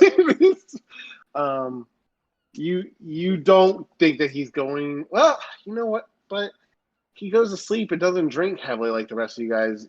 You think there might be something going on, but you're just not sure. He could be going to sleep. He could be up to something else. It is kind of odd he just talked to someone. I mean, you are intellectual and you'll be somewhat suspicious, but Yeah, Kessel doesn't have a social life. I'm highly suspicious of Not anything he does at the moment. mhm. Considering how long we've stayed here, how easy is it to get out unseen from the second floor? It's obviously not that hard to enter or leave the second floor unseen, but you don't know of an easy way to get in and out of there unseen. Probably unless you were to maybe Cronus. lead in or out of the windows or Cronus. There's no other entrance or exit besides going but then into the room that you're sitting in. True, but what I meant, so how easy is it to get from the windows? Like, I know this is the main way in and out of the second floor, but how easy is it to bypass this? And considering what I know about Josel. We spent enough time staying here that all the windows would be for your size a little difficult to reach, depending on the second floor, but not impossible to try to scale and climb up to the windows. You're not you'd probably have to go outside and investigate if there's any way, any like roofing or anything like that leads up to the windows connected to Josel's room. No, for Josel to get out. She doesn't think anyone's going to meet him. Yeah, how far down is the window to the ground? It would be about 12 feet off the ground from the bottom of the ledge. Maybe a little bit. What would that be for a window? Normal story is like what, 10 feet? Yeah. So 14 some feet from So that's the 1d6 windowsill. falling damage. Gotcha. Yeah. All right, gotcha. So That's gonna be the new unit of measurement. How many d6 high am I? Yeah. You are 4 d6 high. She's just going to keep an eye out, see if Josel comes down. Okay. You are going to enter your room, and I'm going to take you to another channel then, Josel, and I'm going to view Meg as well. Okay. Shoot, I don't know how to invite you real quick. You sent me a message to, how do I do that? Here you go. Add nut. All right, how do I? Copy. I just saw what Bart posted. What's that? I just saw what Bart just posted and saying I'm kind of sus. Just a wee bit. I mean, you brought her along, and then this weird stuff keeps happening. So yeah, she's suspicious as hell about you. All right, You're so up to there's the something. friend request, and then how do I do an invite? Here, invite people. Copy.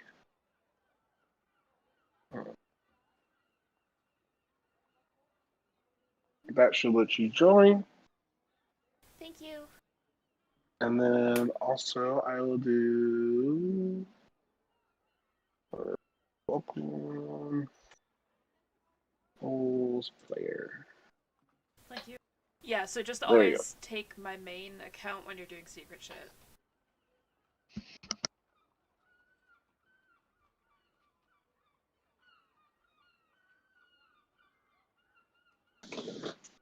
All right, sorry. All right, now can you hear me okay now? Yeah. All right, I'm moving you guys to that other channel then, and you guys feel free to talk with Black Bart and about how his day's going since you guys haven't seen him in a week. And feel free to catch him up on things that have transpired over the week, like what happened at the funeral and whatnot. Oh, by the way, does Bart eat? He doesn't have to. Doesn't have to. Huh. That's convenient.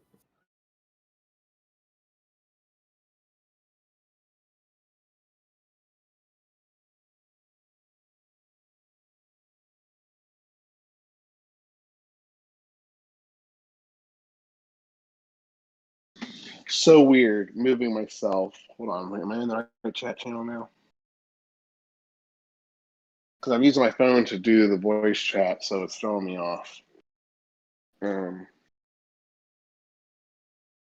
Give me 1 second, Josel. Sorry. Yeah.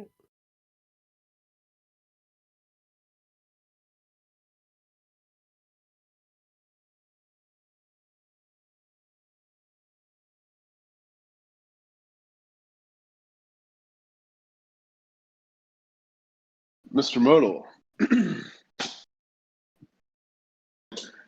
you've impressed me. And you'll see as you walk in the black hair and the man looking out the window, kind of at the what's going on in the city streets at night. And you'll see him turn around and say, "You can feel the tension air in the city today.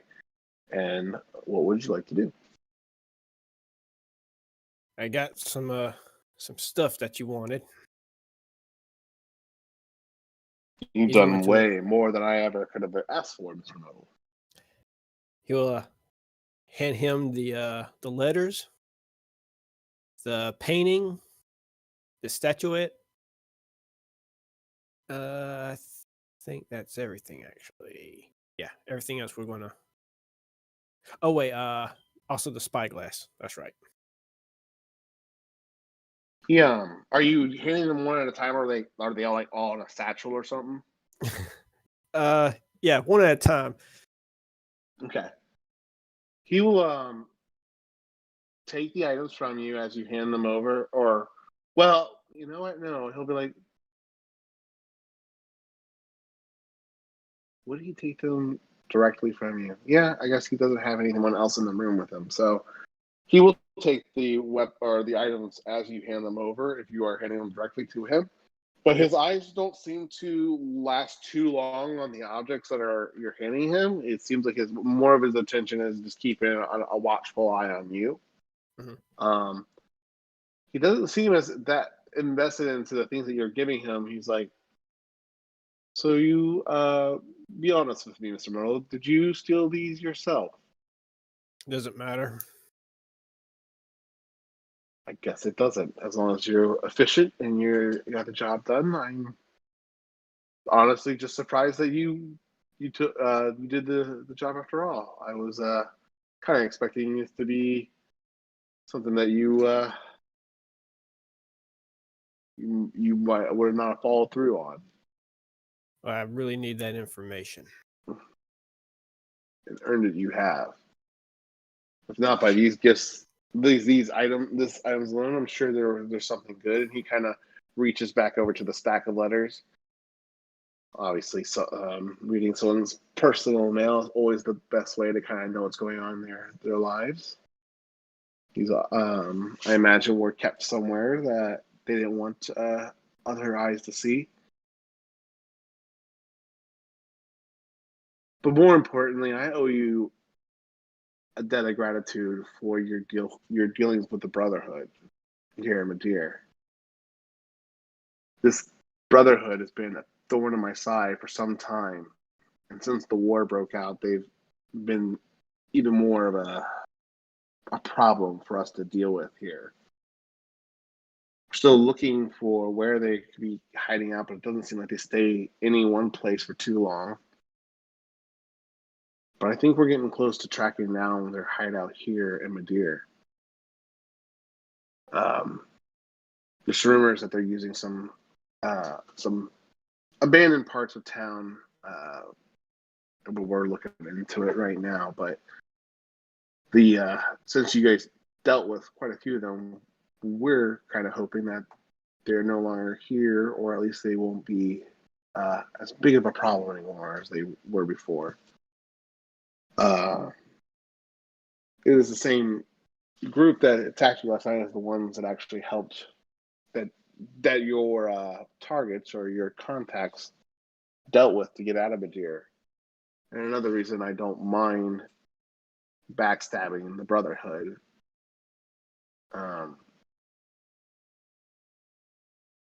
Those assassins don't fight with any honor or amongst our own with any code, along any code. They don't owe there. We don't owe them any more than we already given them. Do you have any questions or anything for him as he kind of pauses and looks at you just for a reaction, I guess, to see he takes a moment to kind of study you. All right. You know, this is fine and dandy what you're doing around here. I really don't care. I just want to know where my targets are. You said they left. Where did they go? The man named Cedrum, the drow Cedrum, said he wanted to get as far away from Menzo as possible. And so he was trying to head east towards the northern or eastern kingdoms. I know that we were talking to get him a charter across the sea when the war started breaking out and things started going to hell.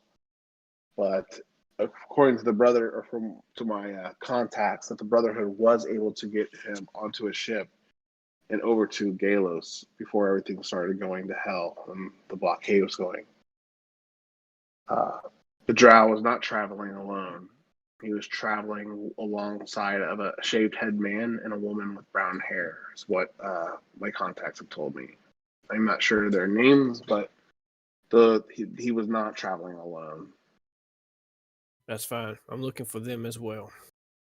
The other contact, the target you had mentioned, the Wood Elf. He had some tattoos that are very familiar, kind of with the Wood Elf tribes that I've seen from Erosia, and I know it's not often that you see hobgoblins in Madeira that aren't really a target or a nuisance. So I imagine that was the person you're speaking of or searching for, and they also were making travel arrangements to head out west. Unless I heard they were heading to Sunos and Erosia, I imagine that's just a stopping point for them. But there's a rumor that someone's got a very massive bounty. There's a fortune to be earned out west.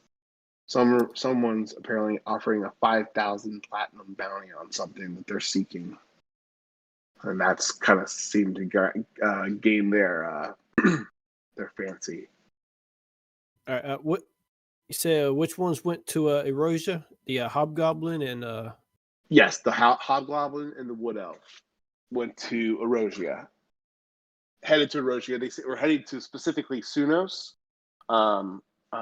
to look into a bounty or a reward for adventurers or people that are trying to find an item. Some kind of reward has drawn them out there, promising upwards to 5,000 platinum pieces to those that could uncover or complete their bounty. all right. Are they looking for an item or a person? Apparently, there's rumors again that. How familiar are you with the seed of Toric? He'll ask you. Go ahead and do a history check. Let's see how familiar you are with that.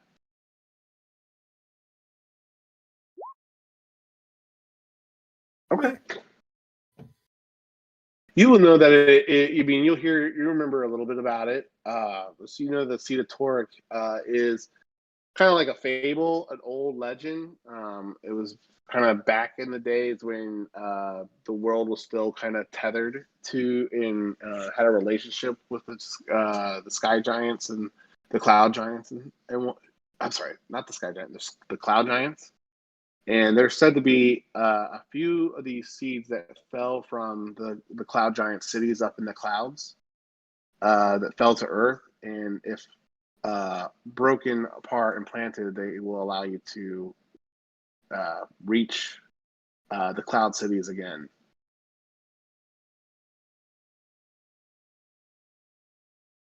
And it's been primarily considered myth because it's never been found, the ones that had fallen to Earth. But apparently that there's someone that thinks there's enough validity in the old story that they're trying to pay anyone a very handsome reward to uncover this relic.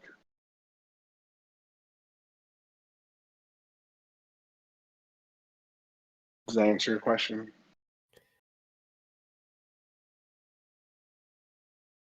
Or did that have you? Does that give you any other questions? Yes. All right. The hobgoblin and wood elf. Did they travel on foot or did they took a ship across the bay?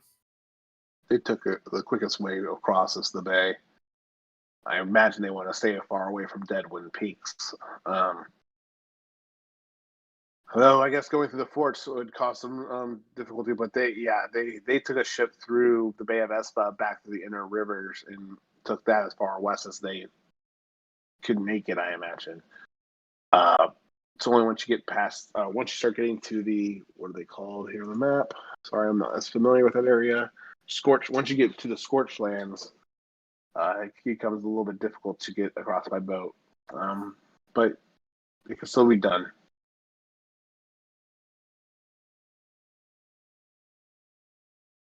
All right. Or, I'm just trying to see here.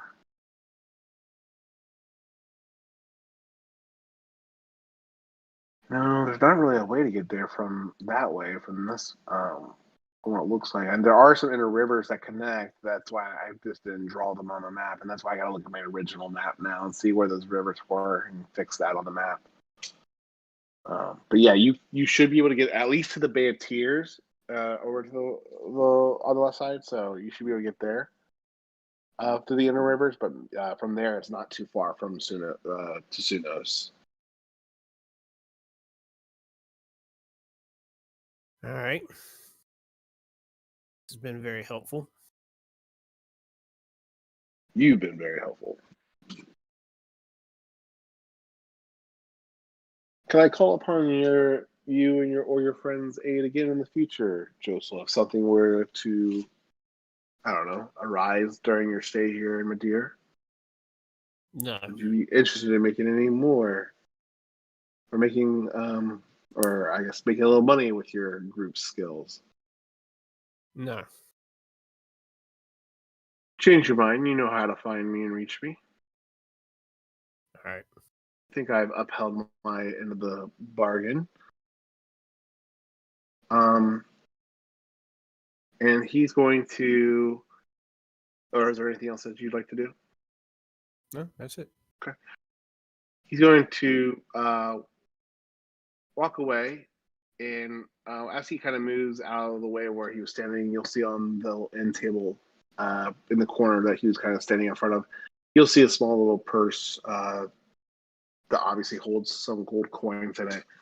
And he'll thank you for, he was like, a little extra for the great favor that you did for the Ravens. And at that point, he will open the door and close it. And he will walk to the end of the hallway where there's another, I imagine since you still have Ichabod out, you're going to see this, but you're going to see him kind of open the window at the end of the hall and quickly kind of step out, and he's gone into the night as quickly as he came in. All right. You said he hand out some gold? He did put a purse of gold on your nightstand. All right. And how much is that? It's 250 gold pieces. All right.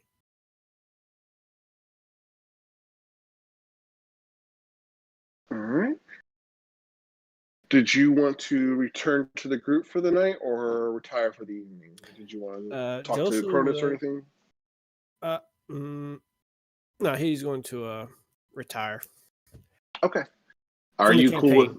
I'm kidding. Are you cool with me skipping forward then a week and then kind of taking care of all your kind of like downtime activities real quick?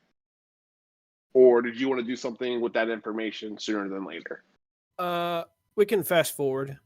Okay. I would like to point out that Anika did say she was outside looking at Josel's window, and you did also say that he was standing at the window when Josel came in. Ooh, good call. Good call. Yes, thank you. Thank you for keeping me honest. All right, cool.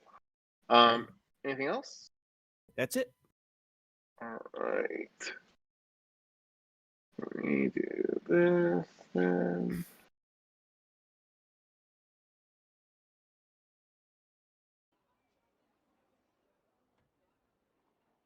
Anika, you dirty. To be Thing. honest, you did that to yourself because you knew what she was doing. Hey, what did I do now? So, Anika, you leave and walk outside to try to peek into Joseph's window, and as you are kind of making the turn on the street just so you get a good view upstairs, you will see that there is a silhouette of a person, and not too long after, you see another silhouette of a person that you imagine would be Joseph, who was retiring to his room. And there are obviously two people in the room right now. It's later in the evening and the light is on, but he has his kind of back to the light, so it will be kind of hard to make out his his exact features. But the pointy ears kind of alludes that it's either an elf or a half elf of some sort that Joseph was speaking with. Once I realize there's two people, I'm going to cast invisibility on myself. Okie dokie. And then I'm going to spy. Okay, you're still outside on the street. What would you like to do? That's a good question. Are you just like staying there, like you want to see if there's confrontation, or you're just kind of looking for someone to leave the window? How high up is it? It's about the windowsill would be about 14 to 15 feet off the ground.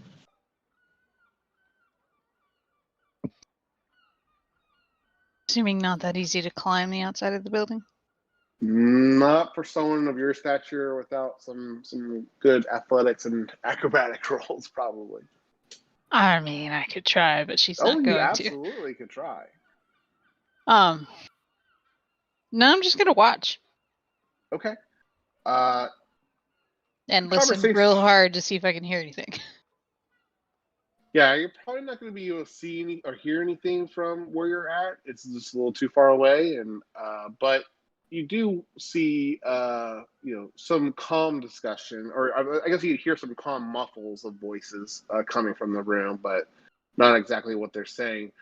After a little bit of time, you see one of the silhouettes leave the room, and you'll notice at the end of the building where there's another window, it opened, and that same or a figure kind of step out and will then slide down the what do they call that, the lattice work kind of up leading up to the roof, and he'll start walking away from the inn that you guys are staying at. Can I get a look at him? Oh yeah, you can go look at him. Let me see here. I think I've shared this picture with him already. It's in here. Let's put this dude to the test. I am liking the way I reorganize this because I'm finding these characters a lot easier now. Do you see that on your screen? Does Anika know who the hell that is? Because I don't think I've ever met him. You wouldn't know who it is, but yeah, you've never met him before. But that's who you see. You don't know his actual name or anything, but that's who you see leave the end. His name is Edward. Could be. How shady does he particularly look? I mean, he just climbed out a window and climbed down a. Yeah, no. Without those circumstances, attire, he seems a little. I mean, considering where Anika grew up in a gypsy camp, how particularly criminally shady is this guy? Other than the fact that he just climbed out of a second floor window. He seems dressed a little nicer for the docks typical attire. He's definitely someone of finer or at least a little bit wealthier than the normal people down in this area. But there's nothing too outlandish about his attire or his presence besides the fact that he just climbed out of a window. That's about it for looks wise. Is Josel's window open? No. No. But his light does go out. Okay. That's good to know. I didn't know if he I mean, like I said, he's retired. Oh yeah, you're going to bed. So yeah, he's like Josel's the light in Josel's room has gone out. Yeah. I know I'm trying to decide how much of a particularly spunky person Anika wants to be right now. Oh, by the way, is he like carrying a sack full of stuff as he's leaving? Yeah, he would be carrying a little bag of stuff. Oh, well, then Nothing now I too kind of gaudy. need to follow him. That changes everything. It's like a messed up Santa Claus. No, actually, she would follow him. Okay. You see him walking down the street a little bit. You tail him a little bit away, and he walks down a little alley between two buildings along the way. So you momentarily have lost sight of him, but you are following him. You're still invisible, right? Mm-hmm. So you I imagine, do you chase after him or rush up after where he just last seen him, or what do you do? In that direction, but quietly. Okay, go ahead and roll a stealth check. With advantage, advantage, because of course. invisibility. Okay. So you try to be careful about your noise and your sound, but you're able to kind of catch up to the alley, and you look down the alley and you will see the familiar person you saw earlier in the bar that kind of first was talking to Josel. You'll see that the half elf that you were following hand the bag to that person and then walk down the other alley as Bernard walks the other alley, and they kind of split ways. Weird. But also, I'm really not set up to follow another person somewhere I don't know where it's going to go. So I'm just going to hold on to this information till tomorrow morning. Okay. All right. So you guys wake up in the morning.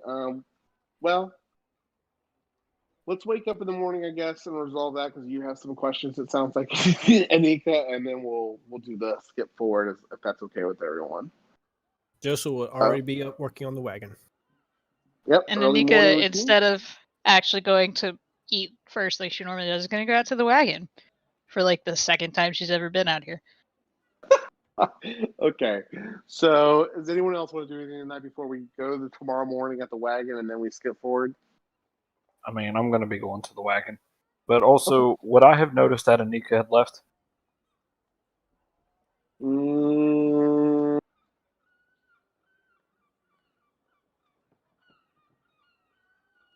you would notice she got up from the table, but you would have had to say you were actively kind of keeping an eye on her to notice that she left the place or not. Okay. But yeah, is there anything else though people would like to do? No, I think It's the Marty's- morning. You see already up and at it, Joe Soul working on the wagon, and it looks like Cronus has kind of come down, or roughly around the same time as you guys both kind of meet Joe Soul at the wagon early in the morning. What would you three of you like to talk about? Pretty half elf that left your room. Also, no, that's okay. Yeah, that would be a little bit too much. Yep. Sorry. Go ahead. Say what? Who's the pretty half elf that left your room with a sack full of stuff?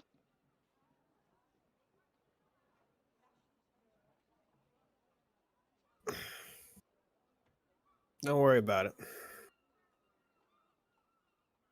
I think you might have figured out by now that's not going to work on me. Try again. All right, worry about it. And Joseph doesn't say anything other than that. Hey, did you ever find that dragon? The hell are you talking about? One you, Tall, Grunge, and Liam were looking for. Was it a dragon?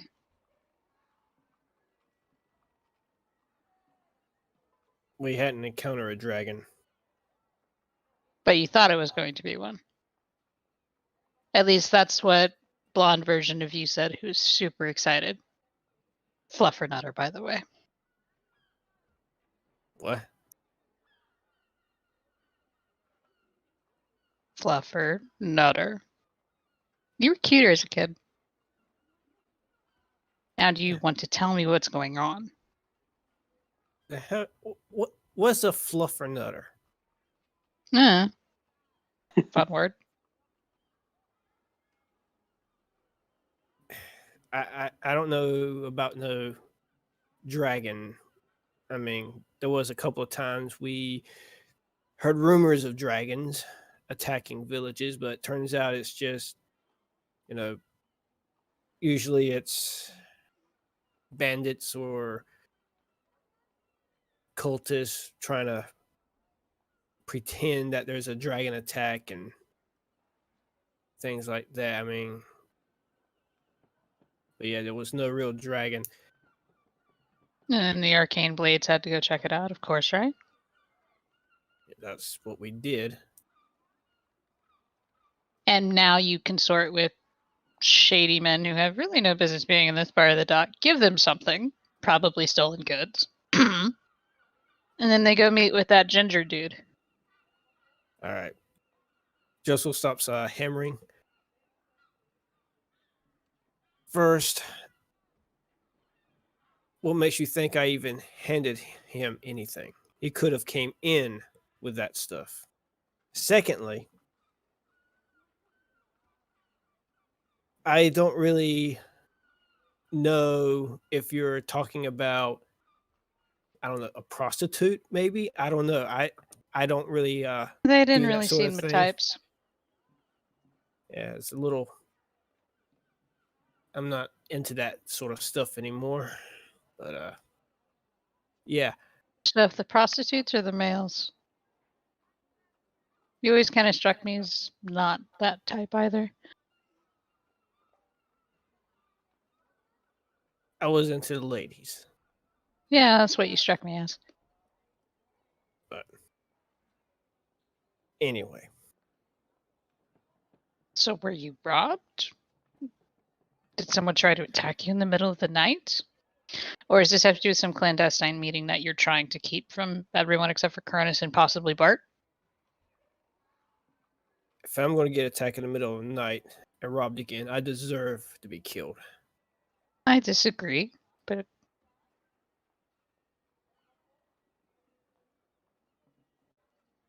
are you doing something dangerous, Chosel? The less you know, the better. There's no sense in having everyone dragged down with me.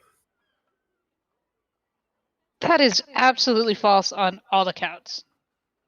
Normally, the less I know, the worse, because then I can't do anything about it. Exactly. Also, ignorance is bliss. No, Probable ignorance gets you deniability. killed. If you don't know what's coming, you can't defend against it. Nothing's coming after you. Are they coming after you? Maybe. Then they're coming after us. There's no reason for them to come after any of you. We're associated with you. That don't mean nothing. We're a team. That doesn't really mean anything. Does. If they came after you and they found out you're with other people, why wouldn't they go after us? Whether because they think we'll defend you or to get to you.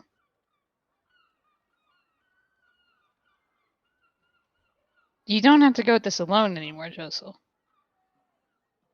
It's better off that way. No, I don't think it is. And if it was, wouldn't you already be, well, doing more than just building a wagon and hoping for some leads?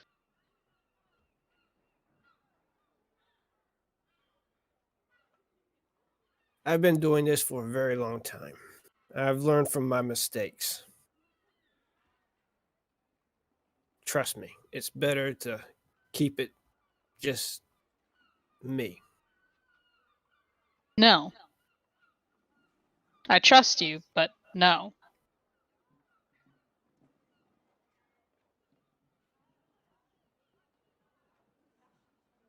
Because I think you're being a stubborn old idiot. No. Yeah. No, I was stubborn when I was a kid. And I made foolish mistakes, not thinking about consequences. That much I could see you doing, but I really don't see Joe as being stubborn. Enthusiastic like a puppy, but not stubborn. Why are you talking like you met me before? Because I did. I don't recall meeting any of you. Yeah, that's not really surprising. For whatever reason, I seem to remember more of those dreams than the other ones do anyway. Maybe that has something to do with being trapped in a veil or whatever that thing is called, but hey. So that's what it was. Yeah, don't you remember going into this arena a lot, fighting different people? Yeah. We were one of those.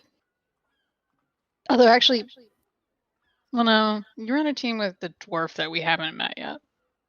That we had met. See what I mean?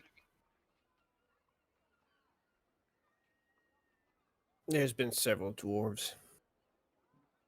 This one, no, he kind of stood in. Other than Barbarian, too. Different than Lorna, though. That doesn't really narrow it down, but Yeah. anyway.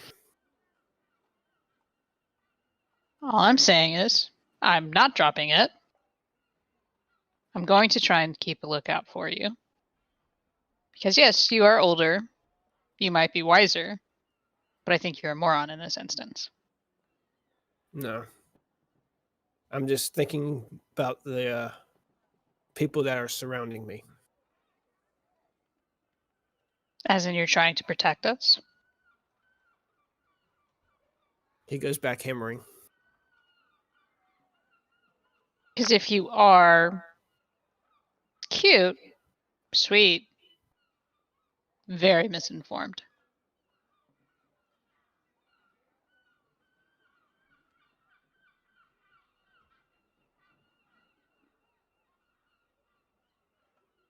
He Do just you have keeps anything hammering. to say, Scales?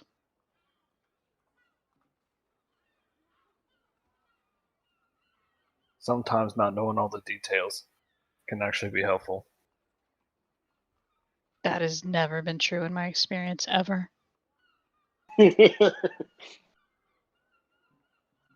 Sometimes not knowing some of the details gets you stuck in some different world.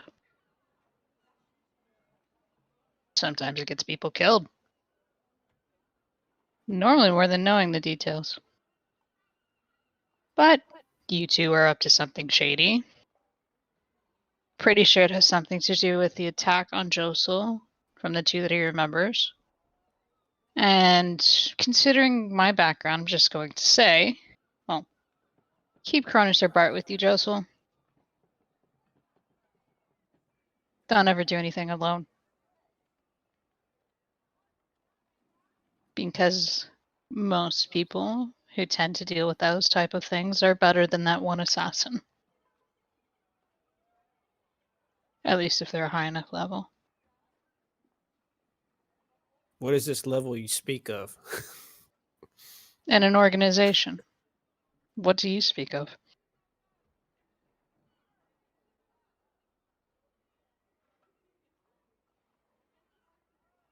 And she goes inside. Oh, hey, Anika. Yeah, you were. Did you want help with the? Okay, she's going inside. Did you All right, guys you're need coming help? out real quiet. Am I? Okay. Did you guys need help with anything? I don't really have much. Do you need more hammering nails?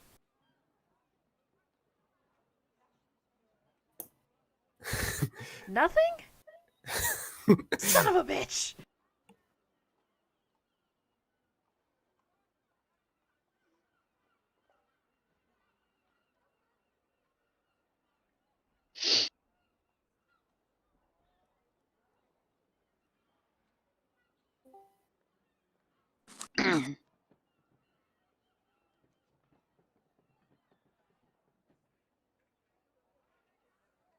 He got real quiet.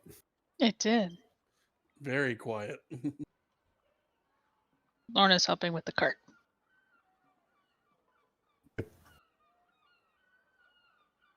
And I'm going to go do research. Want any help with the research? That'll- Sure. Where'd Silent go? You know what? I'll tag along for fun. Doesn't do hard manual labor. No, neither does Anika. Neither does Faye. I mean, of course, Unless you you don't count, do hard labor. I mean, you're just skin and bones. I mean, unless you count like manning a ship, but that's more like in reflex to him at this point. But besides, who knows? Magic, history.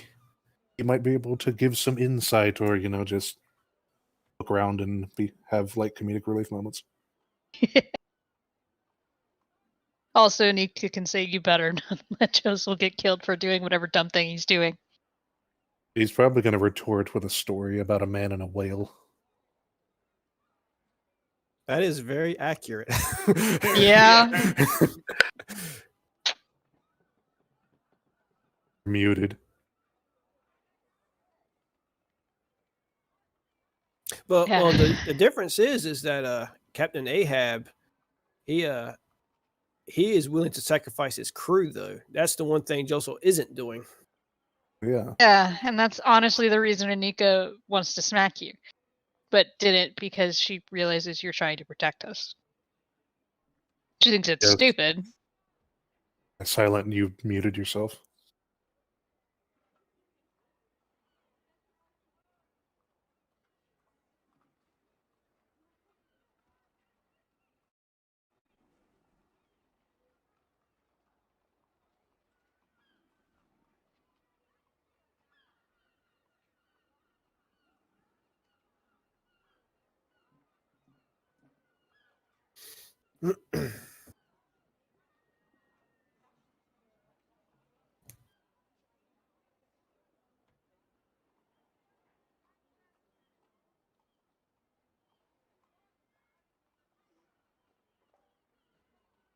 So, Yes.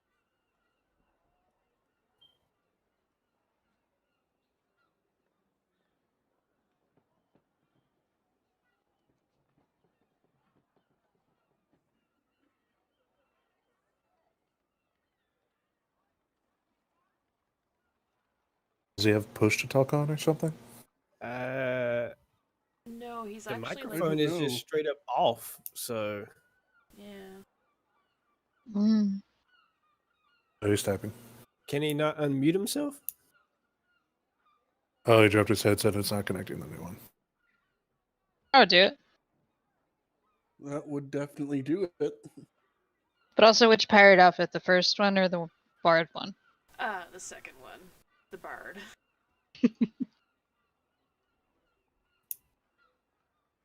Also found this one, but it's more modern and definitely a child. Oh no. Oh no.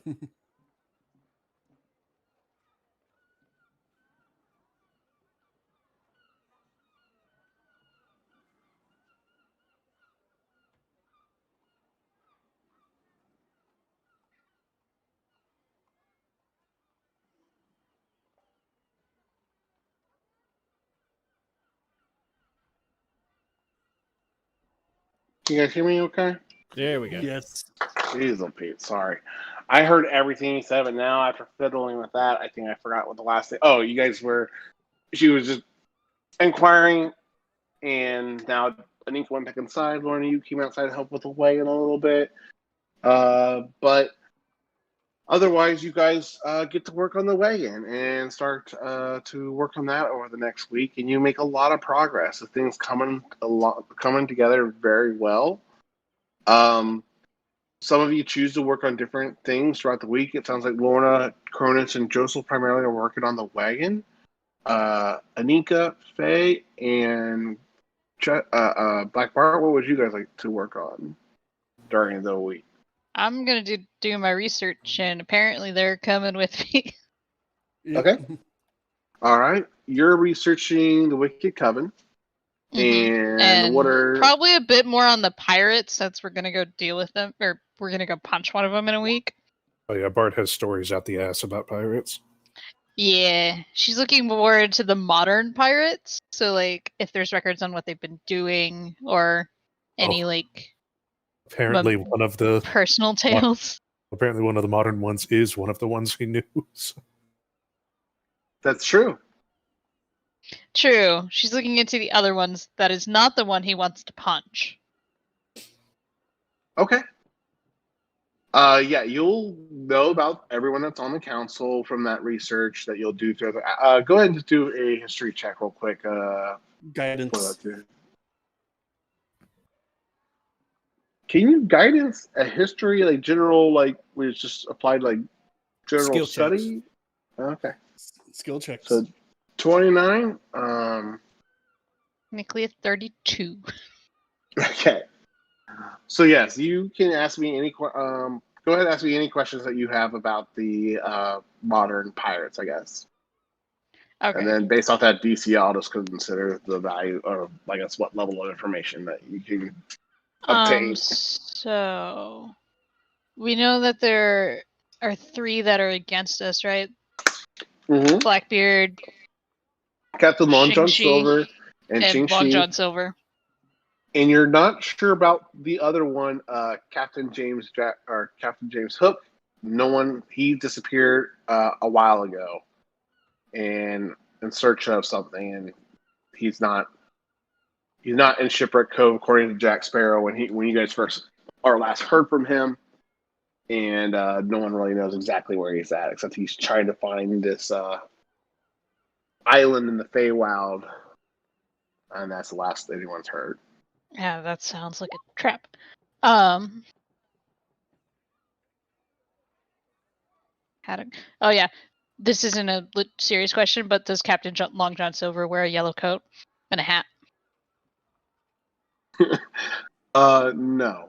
No, He does. but that make, wasn't. But he does make horrible food. He makes horrible fried fish. Horrible. He'll make sure Alright. that he can cast curse to make sure you never leave a bathroom for a week. For some reason, it doesn't cost him a spell slot. Huh. It's a name. All con But, saves are at disadvantage when dining with him. is there an actual so the Pirate Council rules the pirates generally, other than They- Blackbeard's being a bit of a bitch. That's Is fair. there a supreme pirate leader? Or if this were similar to some movies we're not talking about, is there a pirate king? So they do have, I guess, a form of a pirate king, and if there had to be one, it would be Barbossa. Let me pull up that character cheat sheet.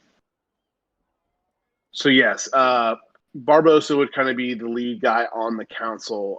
So there's some people that are not actually on the council, but are like pirates. So William Turner, if you're looking at, do you see that section under the recent NPCs under ESPA Pirate Council? Mm-hmm. So Barbossa would be kind of the pirate king in a sense. He would, especially with Blackbeard out of the equation, he's really kind of taking the lead over everyone. There's Jack Sparrow. He's on the council. Elizabeth Turner. And again, you don't really know James Hook's current affiliation, but he is technically a seat on the council. And there's Teague? yes, but Teague? he is kind of he's on the council in the sense of he makes sure that everyone honors and upholds the code. So he kind of would be more like what you did, Bart. Like you're almost like he's the enforcer. If people are out of line and not following the code, he kind of goes and takes care of those pirates. And that's why he's probably so, well, you don't know that yet. You haven't met him yet. But yeah, he's basically the code keeper. He enforces the code to make sure everyone abides by the code, and he makes them pay the consequences if they don't. Is there a written copy of the code? I'm sure Bart would have it memorized. Nick is going to write it down. Not in these libraries, but there is a written text of it, and you could probably check with your accomplice. Let me see. Yeah, I'm going to check with my pirates. This is perfect. I haven't even read it, and I'm using it. Oh no, I had to buy the print. Fuck. I can't. So read Bart. It says the pirate code of Bartholomew Roberts. Right, first thing I googled. And Why do you think I chose the name? that's very fair. Okay. Bart. What are Aye. the rules we have to follow when in Shipwreck Cove if we want the pirates to essentially be our army? Well, need to have. Well, let me try and find it here real quick online. Pirate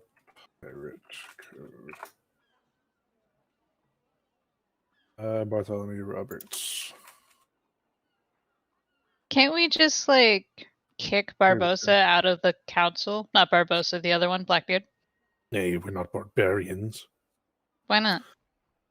That's what they kind of said. They kind of forfeited their seats on the council because they went against the vote of the pirate council to basically go to war against the other kingdoms.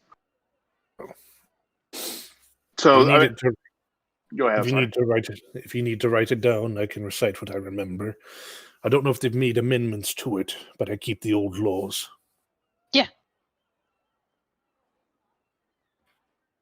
So some of the ones here are: every man shall obey civil command. The captain shall have on full share and half in all prices.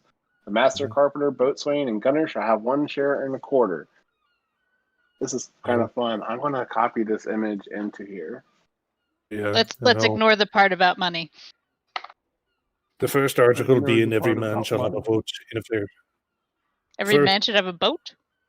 The first and most important law being that every man shall have a vote in affairs of moment, has equal title to fresh provisions or strong liquors at any time seized, and may use them at pleasure, unless a scarcity, not an uncommon thing, makes it necessity for the good of all to vote of retrenchment. Yeah, that makes sense. 2. Every man to be called fairly in turn by list on board of prizes because over and above their proper share, they were on these occasions allowed to shift a set of shift clothes. But if they were defrauded by company to the value of dollar in plate, jewels, or money, marooning was the punishment. Robbery, or the betwixt of another, and they contented themselves with slitting ears and the nose of him that was guilty, and set him on shore, not in an uninhabited place, but somewhere where he was sure to encounter hardships. Are you really not allowed to gamble? There is no game. There is to be no game at cards or dice for money. Well, there goes that plan of making money off of pirates. Lights and candles are to be put out at 8 o'clock at night. If any of the crew after an hour shall be remained inclined for drinking, they were to do it on the open deck. Keep your equipment clean. Keep their peace. No boy or woman is to be allowed amongst the crew if any man is to be found seducing of the latter sex and carried her to sea disguised, he is to suffer death. So that when any fell into their hands, as it was chanced in the old ways, they put a sentinel immediately over her to prevent ill consequences from so dangerous an instrument of division or any quarrel. But here lies the roguery that they would contend who is the sentinel, which happens to be generally the one who of the greatest bullies, to secure the lady's virtue. To desert the ship or their quarters in battle was to be punished by death or marooning. No striking one another on board, but every man's quarrels are to be ended on the shore at sword and pistol. The quartermaster of the ship, when the parties will not come to reconciliation, accompanies them to the shore. What happened with what instance he thinks proper, and it turns the disputant back to back at so many paces, usually 10 or 5. At the word of command, they fire and turn immediately, or else the piece is knocked out of their hands. If they both miss and come to cutlasses, then he is declared the victor who draws first blood. No man is to be talk of breaking up their way of living till each has shared £1,000. If in order to this any man should lose a limb or become a cripple in their service, he was to get $800 of 800 gold pieces, I suppose is the currency now, of the public stock for lesser hurts proportionately. The captain and quartermaster are to receive 2 shares of a prize, the master, boatswain, and gunner 1 share and a half, and the officers 1 1/4. And musicians have to rest on the Sabbath day, but the other 6 days and nights, none without special favor. So I'm assuming that female part's no longer true, considering Elizabeth Swan's on the council. That I believe they may have amended, but this was more back in the days when it was, the boys and roughhousing, and we didn't want to bring one lady on there and a bunch of men who've been lonely at sea for some time, Yes, no, that makes absolute sense. We don't have to keep going into that. But here's a I question. never really understood the musician's part, but Barbosa was adamant about it. I know, that seems like ridiculous. But here's a question. It's called Shipwreck Cove, yes? Aye. Is it technically a ship It by be a these cove. laws? Because if it is, you Nay. can't punch Barbosa on it. If it's considered land, though, then you can punch him. Nay, it is a cove. There be ships there, but while you're out at sea in the middle of the blue, you can't be having no quarrels without reaching shore. Okay. So then you can punch Barbosa. It Good is to know. sure quarrels can be disputed therein.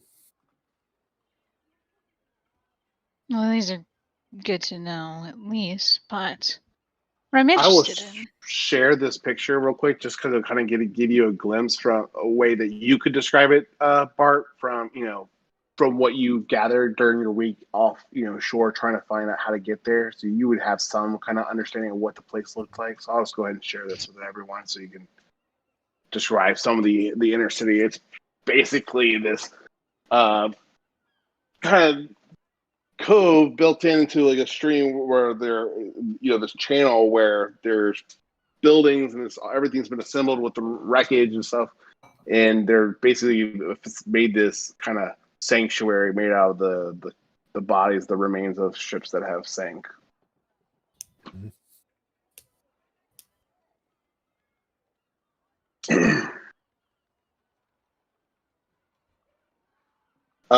Any other questions you have? I think you rolled pretty well. I can answer probably any other kind of questions you have.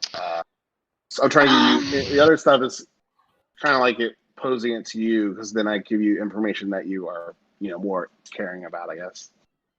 Yeah, so essentially she's trying to find more of the history of how it was formed so she could try and convince them that to join with us and Espa against Blackbeard, so Blackbeard can't get more holds on the pirates. Okay, you'll be able to find more of the history about basically how it was originally founded in Tortuga. Actually, with spending some time this week to look into it, you will actually find a picture of Black Bart, kind of a younger, but not much younger, because obviously he died quote unquote, died at a younger age, as one of the founding people in Tortuga that kind of got the council started. You'll see that their activity during the war against the Empress. I'm gonna have to pull up my timeline here to speak a little bit more to this. Specifically, she's interested in that. Let's see here. So we do a search on this. I won't let me do it. I have to do it on my copy. Yeah.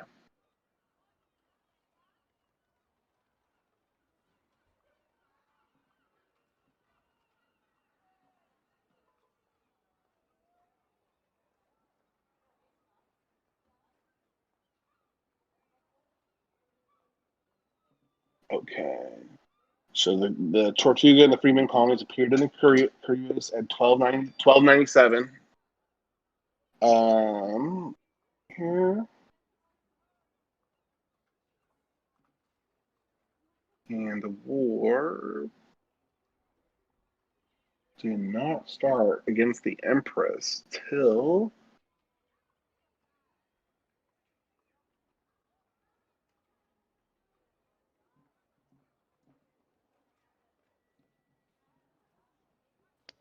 didn't reunite until 1350. It didn't start really a fight with against the Empire until 1350. So that was about almost 153 years, I think, actually. 53 so years. 153 years was in Tortuga. Bart, you went down here.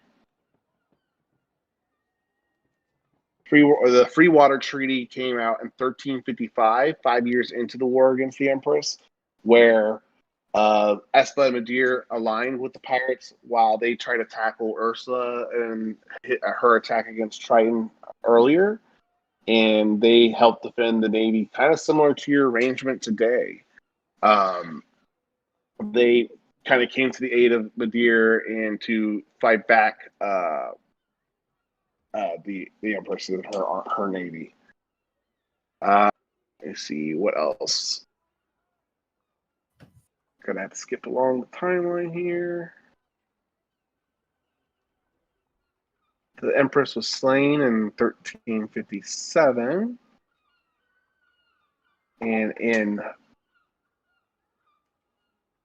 the middle of the 1360s is when they started to enforce enforce laws of Madeira and start to really kind of be a little bit more tight-fisted with control and governance of the Caribbean Islands.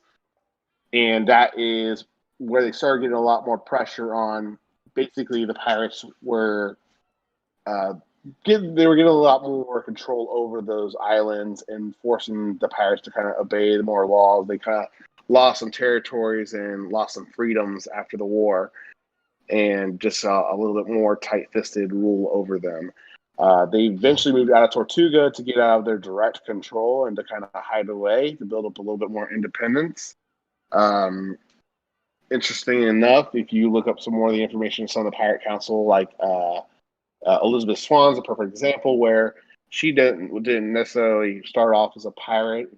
She is was one of the people that just kind of believed in freedom and independence and outside the rule of Madeira. So she kind of got into it as a byproduct of some of her younger experiences. Did I answer your original question, or is there any other specific questions that you had about that history? So originally they joined to take on the Empress, and then they stayed because they had the treaty. Yes, they were basically Madeira honored the treaty for so much time, and about it was in the middle of the 60s, so it'll be about 8 years after the Empress had been slain. Some semblance of peace has returned. Is when Madeira eventually started to get Caribbeans back under their control. More tariffs, more taxes, more invasion of their liberties, essentially.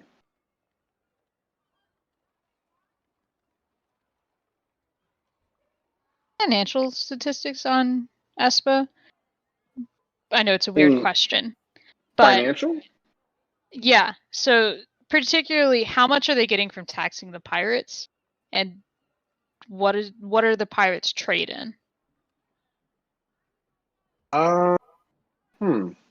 Let me think about that. So more specifically, trying to find the answer of, is it cheaper, or do they get more money from taxing the pirates, or would it be better if the pirates just had a trade deal with them? They get some financial money from it. In the grand scheme of things, where they actually make the majority of their money is from their mainland resources and stuff. They would just get.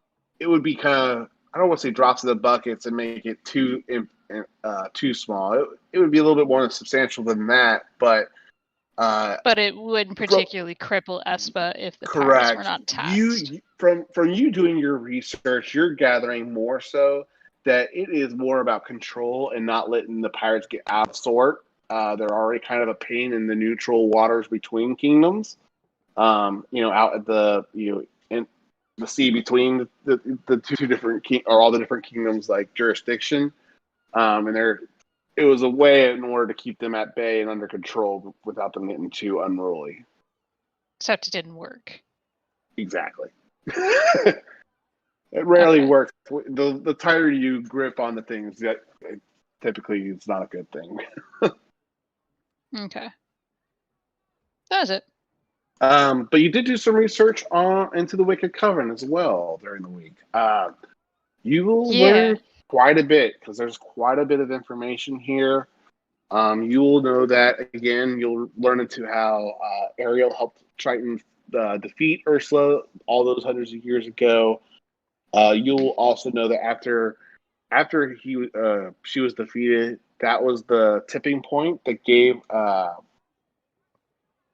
Griselda the Empress the ability to stop the Wicked Coven, and she was able to defeat them and return them or banish them back to the other planes, and where they kind of retreated to their master, their gods. And is Griselda the evil empress or a different empress?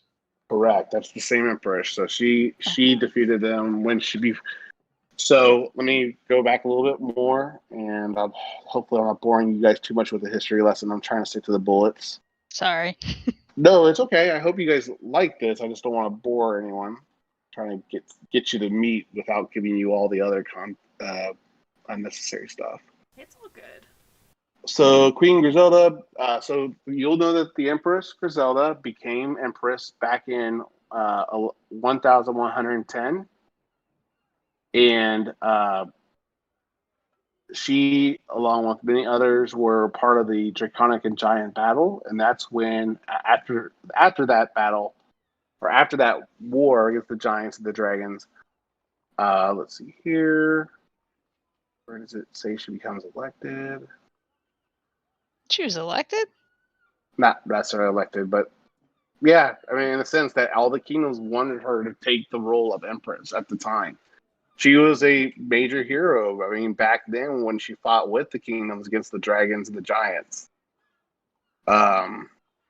she became the Empress of 3 years after that war. So 1110 is when she became the Empress after that, the conclusion of the battles between the giants and the dragons and the Warforged. She then fought against the Wicked Coven in 1305, or not 1305, 1330. So about 200 years after she became the Empress, she fought the Wicked Coven, and with the Coven being down one of the three, she was able to defeat Theodora and Evanora with the help of the other kingdoms' military strength as well, mind you. They were thought to be defeated, and that was one of the reasons one of the things they celebrated in Halsey, that they thought that she actually executed them. But obviously, she did not kill them, but rather banished them from their plane until now. What were the other two Coven members' names? They are. It was Ursula, and then I forgot the other two you just said. Ursula's one of it. It's Evanora and Theodora, I think. Yes. Evanora and Theodora. Okay. Theodora is the wicked, also often called the Wicked Witch, and Evanora is also referred to as Evanora the Cruel. Doing more research on those witches themselves, you will know that Evanora was a witch that dealt heavily with necromancy and plagued the lands with her undead horde and scourge. The Theodora did a little bit of the undead, but she had a lot more beasts and creatures as well as constructs that she commanded and did damage to the lands years and years ago when the Coven, when the kingdoms were against the Coven centuries ago.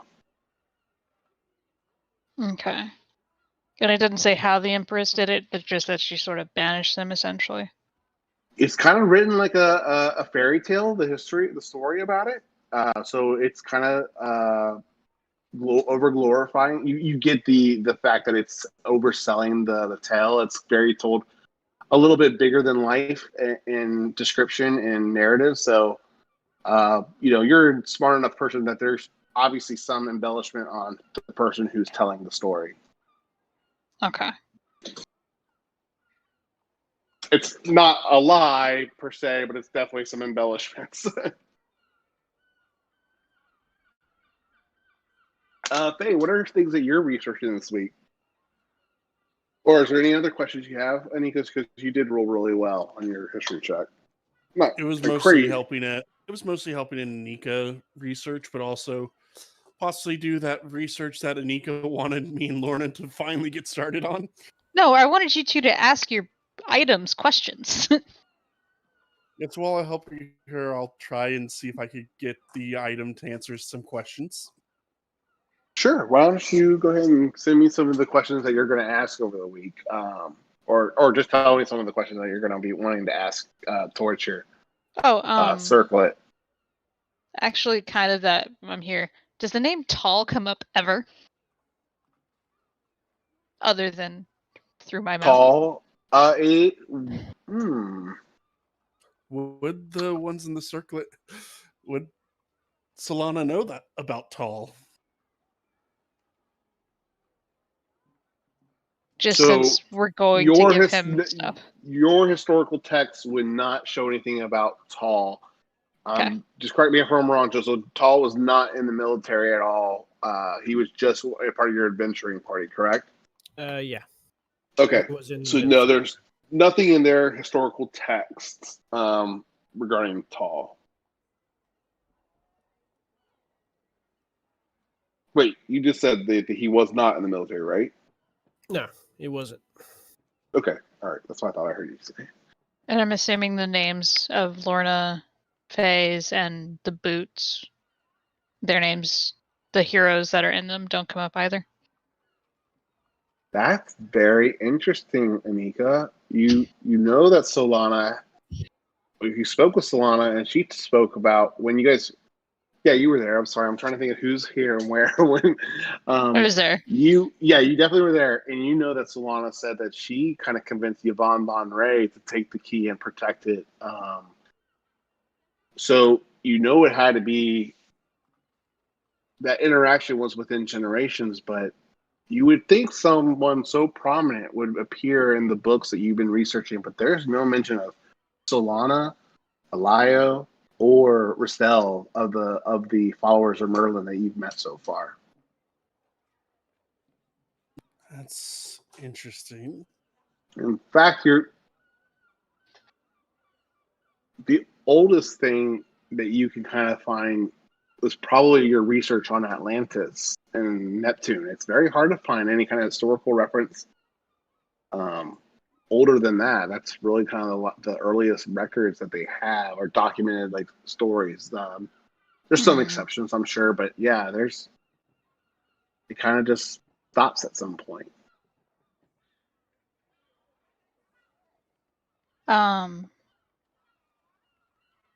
So Espa's a certain amount of age. What kingdoms are older?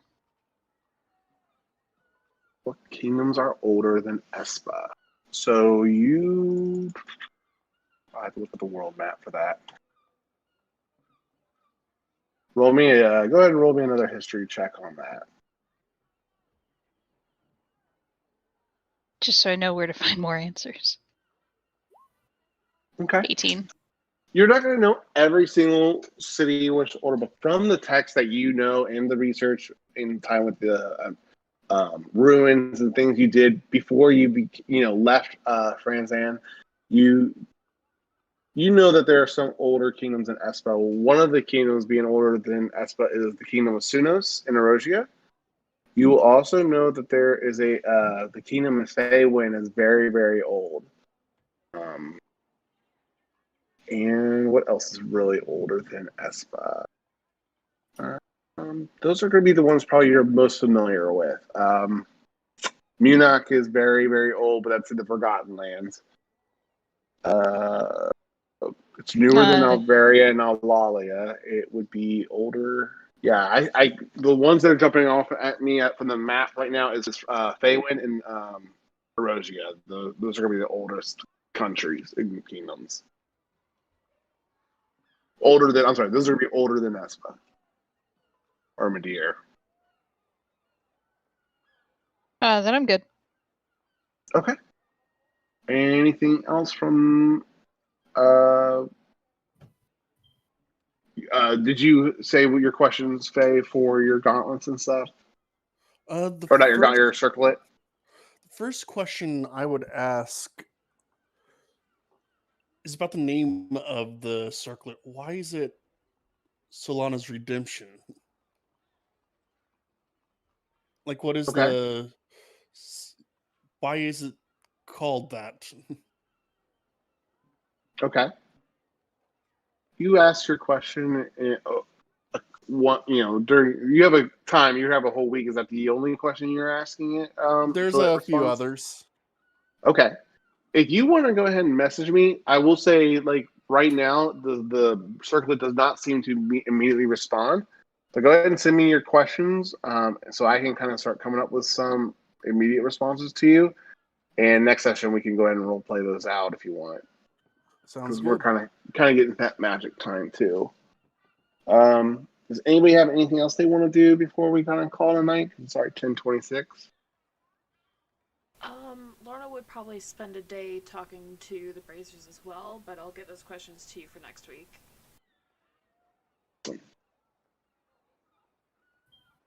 All right. Well, then I think we're going to go ahead and call it there. It's been a week. So it's 2 weeks since you first came from Atlantis. Just to put things in perspective. So it's about mid-October now in the game. Or not mid-October, sorry, mid-November in the game. Mid to late November. It is cold. It's not exactly winter, so it is still late fall. And that's, I think, a good spot. Does anybody have any questions or before we call it a night? If it's mid to late November, is the wagon done yet? Well, you've been working on the wagon for 2 weeks now. Oh, So hang on. 14. So I guess it's 14 days. So you're right. It's not late November. It's middle of November. It's almost exactly middle of November. So it's the other way. Anika's about to hire some people because no, we don't have time for this. All right. So just so I can start preparing some stuff also, I don't want to prepare things in the wrong direction. I am gathering that you guys are wanting to head to the Pirate Council, do some talking to them here soon, do the Displacer Beast stuff. Is there anything else that you guys, or do you guys think you have an idea of where you guys are going? Like, do you think you guys are going to want to try to take care of Blackbeard in the ocean next, go to Erosia, try to get across to Feywind, go to the mountains? There's quite a few things on your kind of current events, and I don't want to force you guys down one road over the other.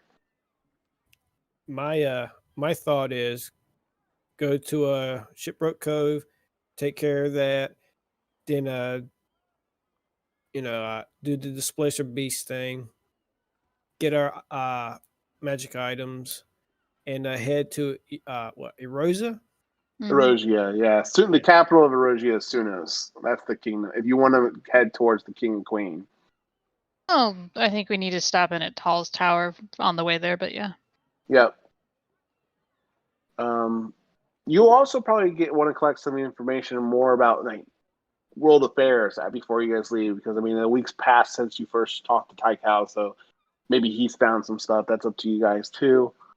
But there's definitely people to talk to if you want more information. I hope I answered all your questions that you had, Anika, from the history research. I always try to prepare just enough, and I hope I got enough to satisfy your questions tonight. Yeah, she essentially was looking into, okay, how the fuck do we deal with the Coven? Trying to figure out more about Merlin, because that's obviously a mystery we need to deal with. And then find a reason to get the pirates on our side. Which essentially means we need to convince Espo to stop being bitches.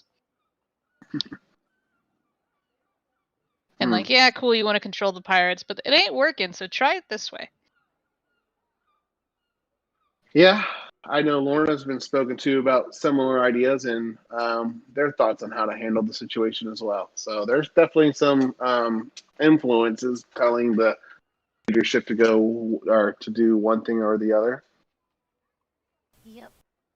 I will be checking every day in the morning and at night for letters. Okay. And Nika would ask to check for her as well. She's not expecting one soon, but just in case. Okay, let me do this real quick. I'm just going to make some notes for follow-up stuff. So I got that for Lorna's letters. Anika, in your letters too. I don't have a copy of your letter, Anika. Yeah? I don't think I actually ever wrote out a full one, but it was essentially telling what was going on. And just what adventures she'd been in since she last saw them. Let me see here.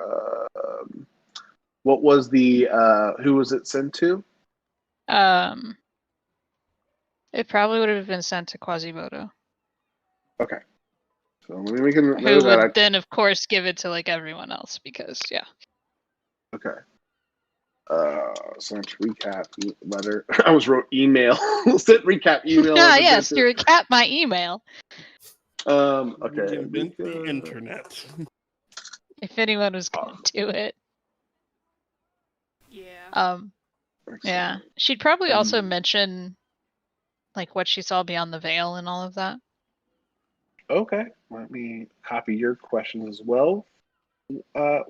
Walls for your circlet.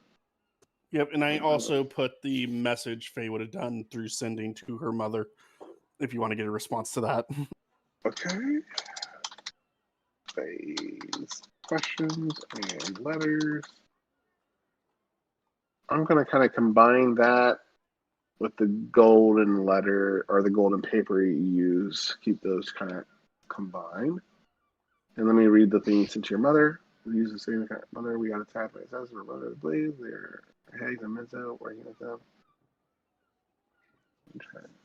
Okay, and she don't respond within 25 words too, right? Yes. Yes. Okay, so I'll think of how to put that together, but I'm I'll also get you a going to put response on spells on the circlet since I haven't had any on there for a while. that. Okay, what spells are you going to be stocking into there? Or go ahead and update that handout. You still have that handout, right? Yeah, I need to think of what spells I'm going to put on there. Okay. Just you can go ahead and update. You have a week to do it, so it shouldn't be a problem as long as you know the spells. And you can probably work with Anika and just let me know if there's any spells that are passed into it for you. If there's or any of your other spellcaster friends as well.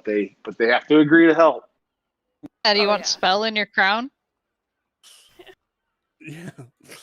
Let's see. I'm trying to think what spells I can only put up to 5 levels, or 1 level 4, 1 level 1. See, what do I have that would be useful? I mean, counter spell you could always put in there. I could always put 1 use of counter spell to have a free use of it.